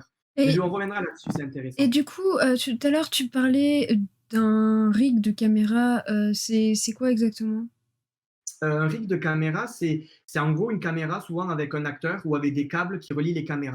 Les caméras, des fois, sont attachées. Ça dépend, en fait. En fait, le rig de caméra, c'est pas juste une caméra. Souvent, c'est limite une team qui est derrière. Donc, quand on dit un rig de caméra, ça peut être le caméraman avec, ça peut être des câbles qui vont dans tous les sens, ou même une caméra qui est vraiment accrochée, un setup qui est vraiment accroché, en fait. C'est ça, un rig de caméra. C'est pas D'accord. une seule caméra Ah, seule. du coup, t'as pas à supprimer juste une petite caméra, t'as vraiment à supprimer parfois des gens ou bien des C'est ça. câbles ou des choses comme ça qui Ça sont arrive que attachés. nous, on doit. C'est ça que nous, des fois, on en arrive des fois à supprimer un personnage en entier parce que la caméra a été filmée et il faut qu'on enlève le caméraman parce qu'il gêne, quoi. Donc, il y a beaucoup de choses. C'est pas tout le temps la même chose, mais ça peut arriver des fois qu'on se retrouve avec les mêmes shots pendant deux, trois shots où c'est ça. En fait, il faut enlever le caméraman parce qu'il y a une autre caméra dans le champ, en fait. D'accord. Du coup, voilà. Et puis, souvent, quand ils filment, ils pensent pas à tout. Moi, je sais que Winter Soldiers, par exemple, il y a eu de problèmes avec le Covid. Du coup, ben, ils ont fait avec les moyens du bord pour la sortir. Donc voilà, en gros, c'est ça. Je vous fais un bref aperçu, on reviendra dans les détails plus tard. Cette shot-là, c'est pareil, je l'ai repris d'un artiste. En gros, ce qu'il faut s'imaginer, c'est que là, ce qui est vrai, c'est qu'il n'y a que Bucky. Le bras n'est pas vrai. Le bras est fait en CG, full CG, le bras. Du coup 3D. Le camion est vrai, cette partie est vraie, cette partie est vraie, cette partie est vraie ici. La roue ici, la roue principale devant, elle n'est pas vraie, c'est de la 3D. La route aussi est pas vraie. La route, parce que vous imaginez qu'ils n'ont pas tourné sur une autoroute allemande en pleine action, etc. Ils ont tourné le Oh, mais camion. tu viens de retirer tout le rêve là. Eh oui, mais c'est ça la magie du cinéma, c'est qu'on transforme tout. La route n'est pas vraie, du coup, toute l'animation, même le deuxième camion, je crois, le deuxième camion n'est pas vrai parce qu'il n'y avait que un camion sur fond bleu. En gros, c'est ça. Et puis Bucky, par mesure de sécurité, tous les acteurs sont attachés avec des câbles et tout ça, malgré que là, il y a 30 cm, donc ils ne voulaient pas abîmer l'artiste. Donc en fait, il y avait des jolis câbles qui partaient du camion jusqu'au pantalon. D'ailleurs, il a la braguette ouverte, super. Il y avait des jolis câbles qui partaient. Du coup, ben, j'ai dû recréer le camion. J'ai dû recréer la partie du camion qui est ici parce que les câbles venaient devant et derrière. Et aussi refaire refaire en fait le body du personnage, refaire le pantalon, refaire tous les plis du pantalon et bien sûr après ben, l'animer. Parce que je vous expliquerai comment ça se passe. Le paint, souvent c'est une frame fixe, donc c'est une image. Par exemple, on prend cette image-là, c'est fixe. Et puis après, c'est à nous de transformer le patch pour qu'il ben, bouge très bien en fonction du mouvement du personnage. Donc, je vous expliquerai plus en détail comment on fait ça. Et puis, ce qui était compliqué sur cette shot-là aussi, c'est qu'il y avait un mouvement différent entre le personnage et un mouvement différent entre le personnage et le camion. En fait, le métal ne bougeait pas pareil que le personnage. En fait, le personnage, il tapait dedans. Donc, en fait, ben, ça complique encore la chose encore plus parce que c'est ça, il faut gérer différemment son setup pour séparer au mieux les différents layers, etc. Je reviendrai un peu Layer, dessus c'est après. les calques. C'est Tu ça. peux nous dire C'est un peu des exactement calques. quoi ça correspond? Il faut en fait s'imaginer que c'est un Photoshop animé. Donc en fait, c'est comme c'est une image, mais c'est une superposition d'images en fait. D'accord. Entre ce qui est loin, donc le background, le foreground et le middle ground en fait. Tu peux avoir plusieurs calques en fait.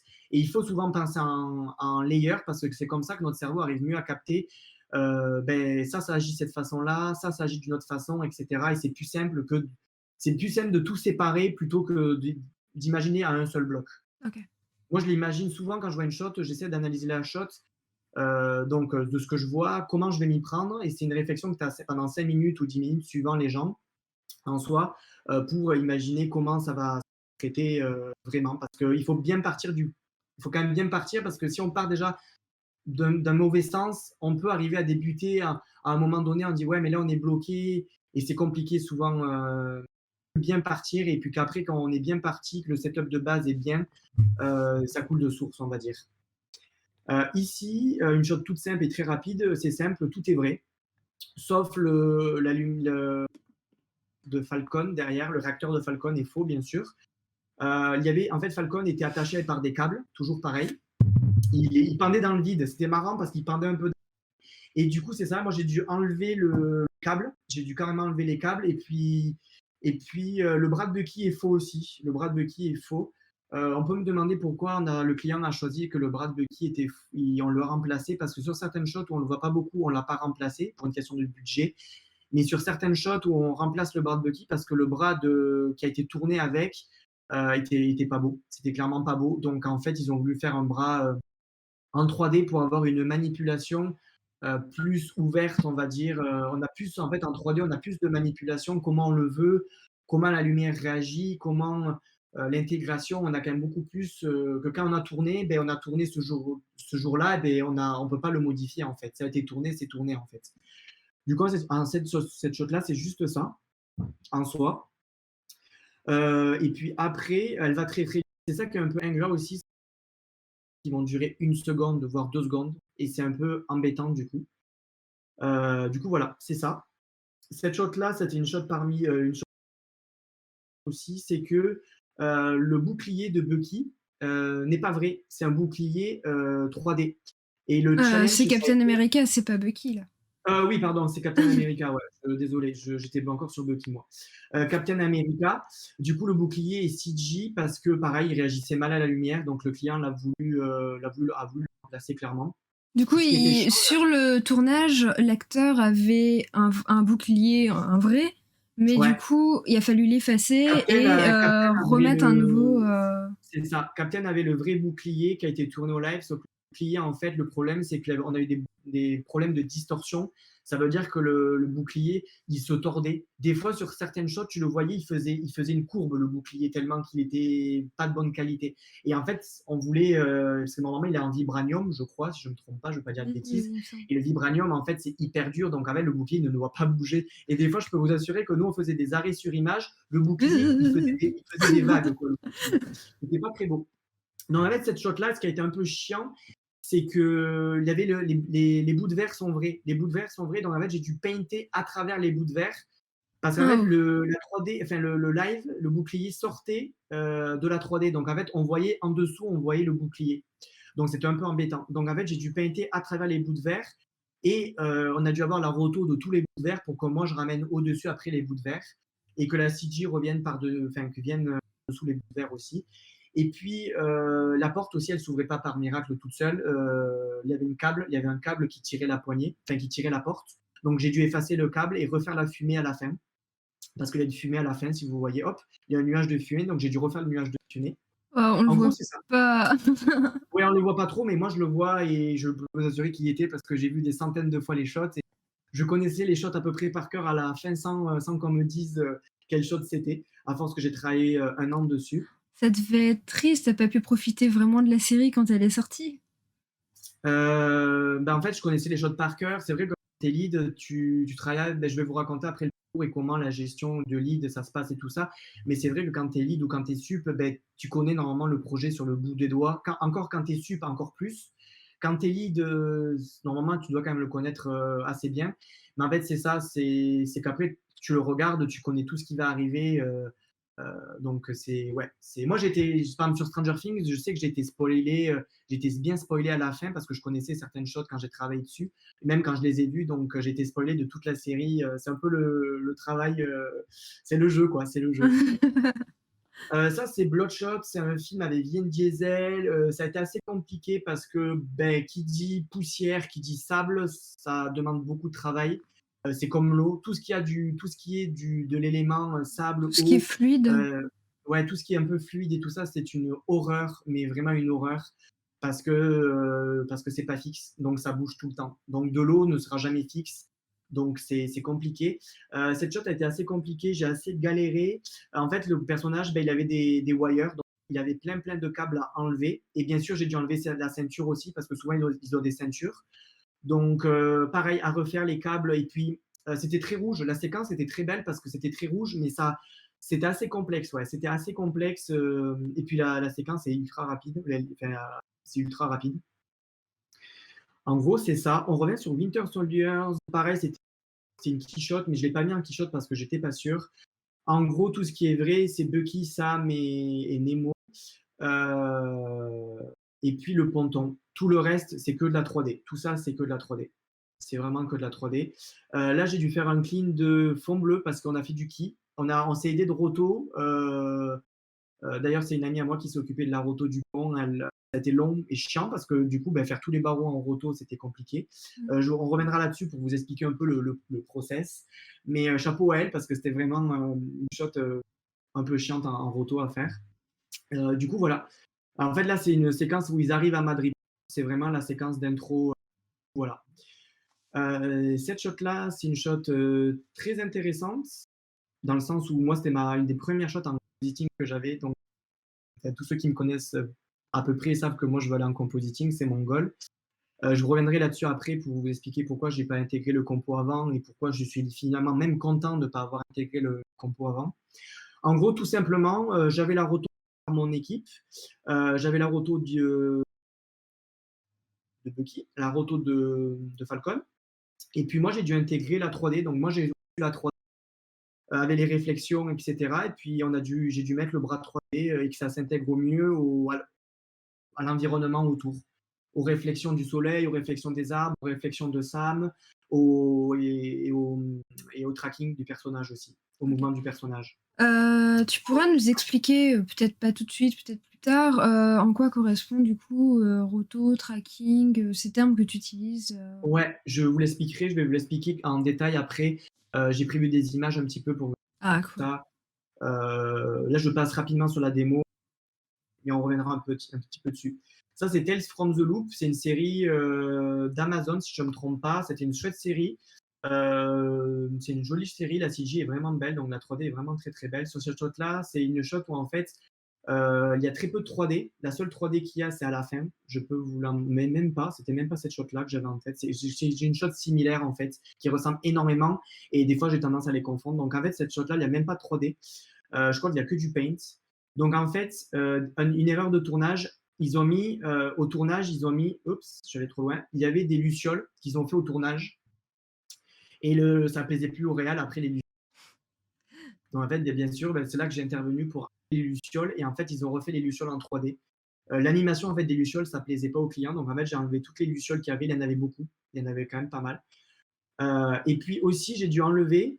Je vais prendre une image assez nette. Voilà. En fait, il y avait des câbles électriques dans tout l'arbre. Dans tout l'arbre, il y avait des câbles électriques parce que bien sûr, les lucioles étaient reliées. En fait, c'était limite des guirlandes de Noël qu'ils avaient foutues.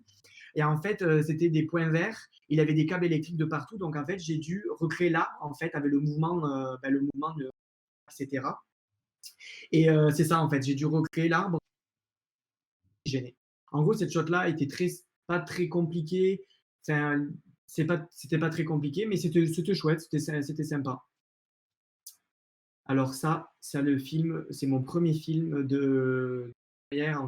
C'est ma petite carrière en VFX, c'est mon premier film. Ça se passe, c'est quoi que c'est en Floride. C'est un film avec des crocodiles et tout. Et en fait, ils se font attaquer dans une maison parce qu'il y a un cyclone et tout. Les crocodiles envahissent la maison. J'ai dû faire un paint parce qu'en fait, il y avait une caméra et une lumière qui arrivait d'en haut. Parce qu'en fait, ils éclairaient c'est un studio de tournage. Donc en fait, ils éclairaient par le haut, ils éclairaient le set, la salle de bain en fait. L'eau, il y avait bien l'eau. L'eau était bien là. Donc en fait, l'actrice a été carrément immergée dans l'eau. Tout est vrai là-dedans, sauf le crocodile. Et le crocodile, bien sûr, encore heureux. Ouais, encore heureux, c'est sûr. Ça aurait été peut-être marrant quand même d'avoir un vrai crocodile. Pas pour l'actrice, mais pour nous, oui, ça aurait demandé moins de travail. Et du coup, ouais, j'ai dû recréer la salle de bain, le mur de la salle. Ce qui était un peu chiant, c'est que j'avais pas d'image très nette de la salle de bain parce qu'il y avait beaucoup de motion blur. Il y avait énormément de mouvements et il y avait beaucoup d'eau aussi et de l'eau qui arrivait sur la caméra. Donc c'était un peu un challenge de trouver une image nette et des références pour moi, recréer le sol, enfin, le carrelage de la salle de bain. Et puis aussi, qu'il y a un autre challenge, ça a été de faire le tracking. Parce qu'en fait, le tracking, normalement, on a un département, du coup, à Rodeo, on a un département de tracking, mais des fois, soit les trackings ne fonctionnent pas beaucoup. Ça arrivait beaucoup de fois, par exemple, sur Winter Soldier, où les trackings, le département, des fois, ben, le tracking, ça marchait pas très bien, ça glissait. Donc, tu voyais ton patch, ben, ton patch, il glissait, en fait, ça marchait pas. Donc, ça se voyait vraiment. Donc, souvent, ben, nous, soit on le redemande de nous le refaire, soit ben, c'est nous, on se débrouille avec ce qu'on a. En fait, si on n'a pas le temps, on se débrouille. Ok. Donc voilà. Du coup, la belle animation du crocodile. J'ai coupé cette shot-là parce qu'elle était longue. En fait, elle dure beaucoup plus longtemps. En fait, la meuf sort de la salle de bain, elle sort de la baignoire. En fait, elle va nager et après, en fait, elle ferme la porte et puis il y a après un plan sur le crocodile. Mais j'ai coupé parce que dans le montage, sinon c'était beaucoup trop long. Mm. Donc voilà, pour info, j'ai quand même coupé certains endroits. Pareil, cette shot-là, je l'ai coupée parce qu'elle était beaucoup trop longue, c'est pas intéressant. Alors ça a été une shot très compliquée. On a mis 20 jours pour la faire à 2 artistes. C'est un artiste de Québec on m'a demandé l'aide de Québec parce qu'il n'y arrivait pas. Mais moi, j'ai galéré. Quand j'ai vu la shot, j'ai dit, oh my god, comment on va le faire? Et en fait, la 3D de la main, il fallait enlever la vraie main qui a été tournée au tournage, enlever la vraie main. Et en fait, le challenge, c'est qu'on n'avait aucune play de référence, rien de référence. On a dû reprendre de la chemise. Donc moi, en fait, je me suis occupé de toute la chemise à refaire. Et Olivier de Québec a refait le visage, a refait la barbe et a refait une partie du téléphone à refaire. Moi, je me suis occupé vraiment de la chemise et du câble du téléphone à refaire. Parce que bien sûr, la main se voyait en fait en dessous de la 3D. Donc, c'était une shot très difficile parce que le tracking, ben, j'ai dû faire un tracking de chemise qui a été très compliqué à faire. Le personnage bougeait. Ce qu'il faut savoir, c'est que quand il y a un mouvement de motion blur, ben, quand tu veux traquer un objet, par exemple sur la chemise, il suffit que moi je passe la main ici. Le tracking, en fait, il pète. Parce qu'en fait, la main, elle fait une interpolation avec le tracking, donc en fait, le tracking pète. Oui, Et là, en fait, le c'est but du motion blur, en fait, c'est de créer. Enfin, c'est le flou, en fait, de mouvement. ça. Et en fait, quand il y a un flou de mouvement, souvent le tracking comme ça ou n'importe quoi qui passe devant, le tracking, il n'arrive pas à gérer. Et souvent, ben, c'est horrible parce que toi, tu es obligé de que ça remarche, que ça. Donc, ça a été assez compliqué. Je sais qu'avec Olivier, ça a été une perte de. Enfin, 20 jours dessus, on y a passé en gros. Et le compeur nous a aidé aussi parce que le compeur a essayé en comp aussi après, lui, en 3D, de s'arranger pour nous aider. Parce que souvent, euh, en Paint, il y a des choses qui sont tellement difficiles qu'en fait, on est obligé en comp derrière, on va dire, de cacher le plus possible parce que même nous, des fois, en Paint, c'est impossible d'arriver à un truc des fois nickel parce que ben, au tournage, ils ont oublié de faire de tourner une référence en fait. Donc nous, des fois, sans référence, et ça arrive souvent qu'on n'a pas de référence, ben, c'est pratiquement impossible d'avoir quelque chose. C'est possible, mais dans des cas de figure où c'est très compliqué. Quoi. Il faut faire avec ce qu'on a. Donc en gros, il tient le téléphone et puis j'ai dû la On marque. t'entend plus du tout, là, Romain. Je pense que ton micro ne capte pas. Pourtant, je Si, suis là. là, c'est bon. On n'a pas Mais entendu ta phrase précédente. c'est pas grave. Je disais que c'était une shot assez complexe, mais on y est arrivé quand même. On y est arrivé quand même. Ok. Et ce qui était quand même assez complexe aussi, c'est que la chemise, il y avait des zébrés. Et du coup, qui dit zébré, ben, il faut respecter que ton patch, il suive bien les zébrés parce que ça se voit. Si ça glisse, ben, ça va se voir en fait. Donc, D'accord. ça aurait été une chemise toute blanche ou une chemise toute bleue sans motif, ben, on peut arriver à un truc, même si ça glisse un peu, on ne le verra pas parce que souvent, en plus, dans le montage du film, ça passe tellement vite qu'on n'a pas le temps de voir. Mais là, on n'avait pas le droit à l'erreur parce que le moindre ça ne marchait pas en fait. Donc en gros, c'est ça. Je vais faire un pass rapide, sinon on va y passer 3 heures. Alors ça, ce qui est intéressant sur cette shot-là, c'est qu'il n'y a pas de compo. Il n'y a que moi qui ai travaillé sur cette shot. En artiste, il n'y a que moi. C'est vachement intéressant des fois, c'est qu'en Paint, il peut avoir que l'artiste Paint. En soi, ben, il y avait une jolie antenne parabolique derrière qui gênait, une antenne électrique et une antenne de télécommunication. On devait l'enlever. Donc en fait, il n'y a pas de 3D, il n'y a rien du tout. Il n'y a que moi qui travaille sur la shot. C'est une finale comp en fait. Je l'ai rendu du coup en comp parce qu'on est obligé de rendre en comp. On ne peut pas rendre juste en pré-process de Paint. Il faut rendre en setup de comp pour la valider en fait parce qu'elle est validée par le comp sup. Donc, c'est mon supérieur. Et puis après, elle est validée par le VFX Sup, qui est le plus proche du client, en fait. Il y a plusieurs étapes de validation. Donc, en soi, j'ai dû faire une belle route du personnage pour garder le personnage en avant-plan. C'est encore un système de layer. C'est encore un système de layer. Et puis, je me suis amusé à refaire le ciel, à refaire la montagne derrière. Et puis après, à faire matcher les edges, pardon, pour pas qu'on sente au niveau du personnage, qu'on sente que j'ai rajouté un truc derrière, en fait. D'accord. Donc, en gros, c'est ça. Il n'y a que du paint sur cette shot-là. C'est très intéressant. Ça arrive souvent qu'il n'y a que du paint. Sur des séries ou même des films, des fois, les films, Ton c'est micro a encore planté. Je suis désolée, on c'est n'a trop pas entendu bizarre. la fin de ta phrase. Vous m'entendez là? Oui. Je vais mettre l'ordinateur par la fenêtre. Cette shot-là, pareil, il y a du paint, il y a de la 3D. Je vous montrerai, c'est intéressant parce que il y a beaucoup de 3D dans la shot. On s'imagine que les camions sont en 3D, que les personnages sont en 3D, qu'il reste que la voiture. Certains m'ont dit la voiture est en 3D, alors que la voiture n'est pas en 3D. La voiture est vraiment réelle. Alors la voiture, il y avait des trous dans la voiture. Vous ne me demandez pas pourquoi. Ils ont tourné avec une voiture qui avait des trous. Comment ça Le se coffre, fait? il y avait des trous dans le coffre. Soit parce qu'ils n'avaient pas les sous, Marvel n'avait pas les sous pour une voiture potable, ça je pense pas. Mais non, en fait, il y avait des trous parce que je pense qu'ils l'ont utilisé pour mettre une caméra Ah, ou quelque chose. Je pense que ça a été voulu. Donc en fait, j'ai dû combler les trous de la voiture, donc bien traquer la voiture, toujours pareil, le mouvement de la voiture. Donc voilà, c'est à peu près ça. Et puis après, tout ce qui était 3D, les camions sont vrais. Les camions sont vrais, les personnages sont vrais. Ouais, les personnages sont vrais, mais ils étaient attachés par des câbles. Donc en fait, on a dû enlever les câbles des personnages par mesure de sécurité. la forêt, elle est Les, fausse. les portes sont fausses parce que les Ah, portes du camion, je vous montrerai la plate qui a été tournée au tournage, c'est complètement différent. Les portes ici sont fausses parce que bien sûr, on a mis des marchandises, donc les marchandises sont fausses. La forêt est fausse. La forêt est entièrement fausse parce qu'ils n'ont pas tourné en forêt. Du coup, la forêt est entièrement fausse. Du coup, voilà. I knew it. Et vous pouvez voir, je l'ai remarqué quand j'ai vu ici, la réflexion, elle ne marche pas du tout. C'est pour ça que je me suis dit que la forêt, elle était fausse. La forêt ne marche pas. Ouais, je me suis rendu compte en regardant ma bande démo, j'ai fait oh god, là, ça ne marche pas, les arbres ne marchent pas dans la réflexion. Le capitaine est vrai, c'est vraiment un cascadeur qui est tombé. Du coup, voilà, pour cette shot, c'est ça, Ah, en gros. c'est un super métier, le métier de cascadeur. Ouais, c'est fou. Ouais. Quand je vais vous montrer la plate, c'est complètement différent. Toujours la même shot, une shot basique. C'est qui avait la réflexion de l'arbre qui passe. Je la retourne en arrière. Là, on voit le bras qui passe. C'était une shot un peu plus complexe que celle d'avant que je vous ai montré parce qu'il y avait plus de lumière qui jouait. Il y a un peu un halo lumineux qui vient, etc. Jouer beaucoup plus avec la 3D pour que ça matche encore mieux à la lumière ambiante et à la ambiante.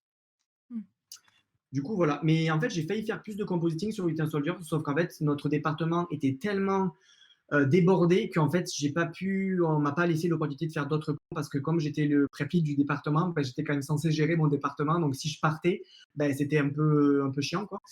Du coup, voilà. J'ai oublié une chose aussi, c'est que là, le petit bout ici, en fait, on l'a abaissé parce qu'en fait, au tournage, il était beaucoup plus haut. Et en fait, le client, Marvel, ne voulait. C'est une erreur un coup de paint. On a abaissé les bretelles. C'est une erreur de quoi? C'est une erreur de tournage. D'accord. Ils ont tourné avec la bretelle vraiment haute. Par ici, en fait, il y avait un gap. Du coup, en paint, on a peint le gap, vraiment abaissé les bretelles. Du coup, voilà.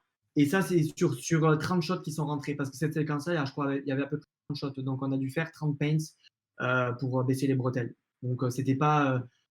C'est bien pour démarrer, pour des shots de junior, c'est bien parce que ça t'apprend à bien faire le truc et à bien correspondre à la plate. Mais après, c'est sûr que pour un senior mid, ça se fait très rapidement. Quoi.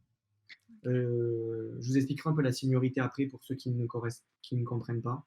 Ouais, bonne idée. Cette shot-là, je passe rapide, c'est une shot basique, c'est que de l'intégration de derrière. C'était du fond bleu derrière, c'est fait en studio.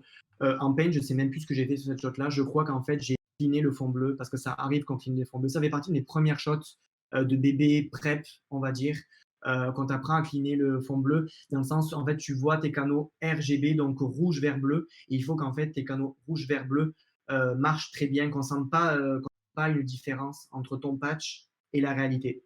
Et souvent, moi, quand je regarde des paints, je regarde les canaux RGB, rouge, vert, bleu, pour voir s'il n'y a pas de différence. Parce que ça peut, des fois, tu as une différence dans le vert, ben, ça peut gêner si tu vois la différence dans le vert ou dans le rouge, en fait.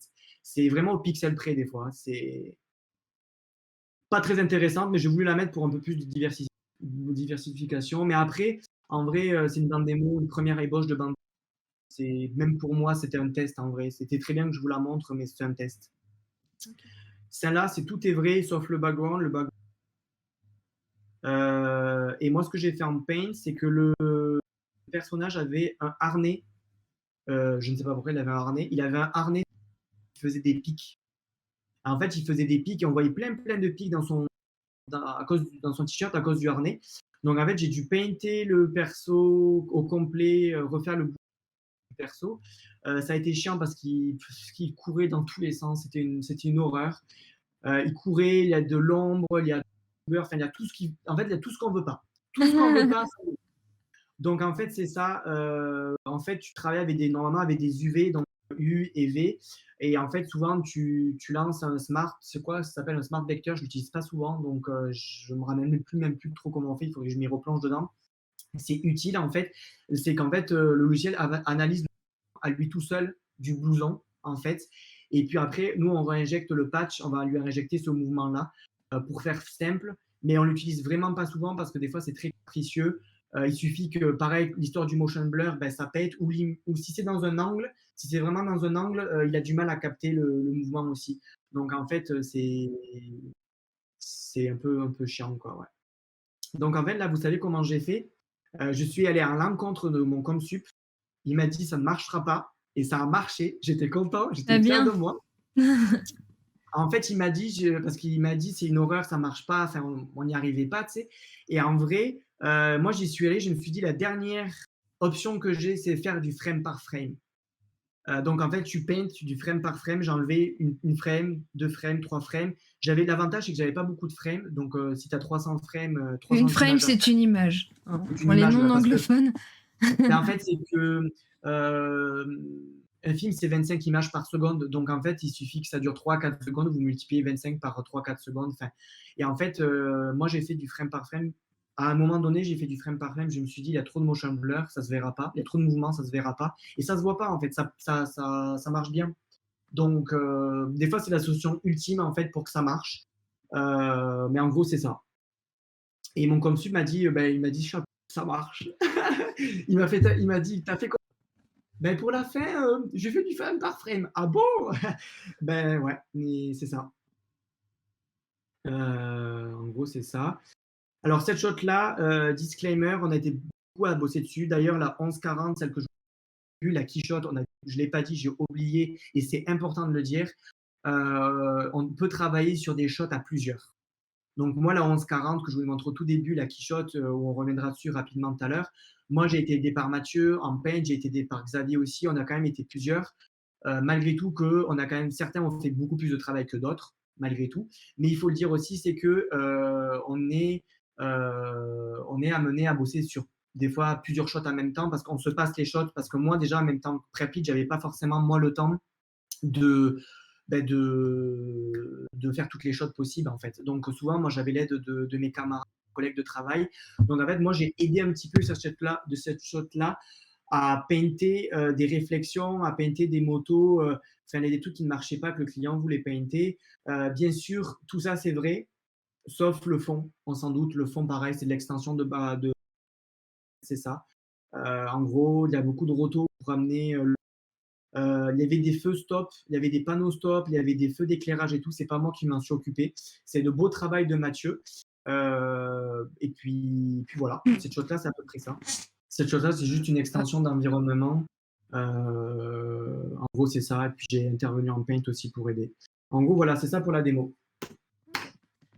Sacré boulot. Ouais, 3 ans de boulot.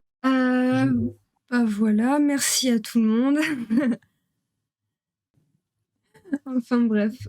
Bon, bah du coup, merci à toi, Romain. Avec Merci à plaisir. vous d'avoir participé, d'avoir posé vos questions. On se retrouve donc sur YouTube d'ici 2 semaines. N'hésitez pas, bien sûr, à vous abonner et puis à liker la vidéo, à la partager. Enfin bref, vous connaissez le principe à force. Donc voilà. Bon, cette fois-ci, on vous laisse. Bonne soirée à tous. Bye bye, bonne soirée.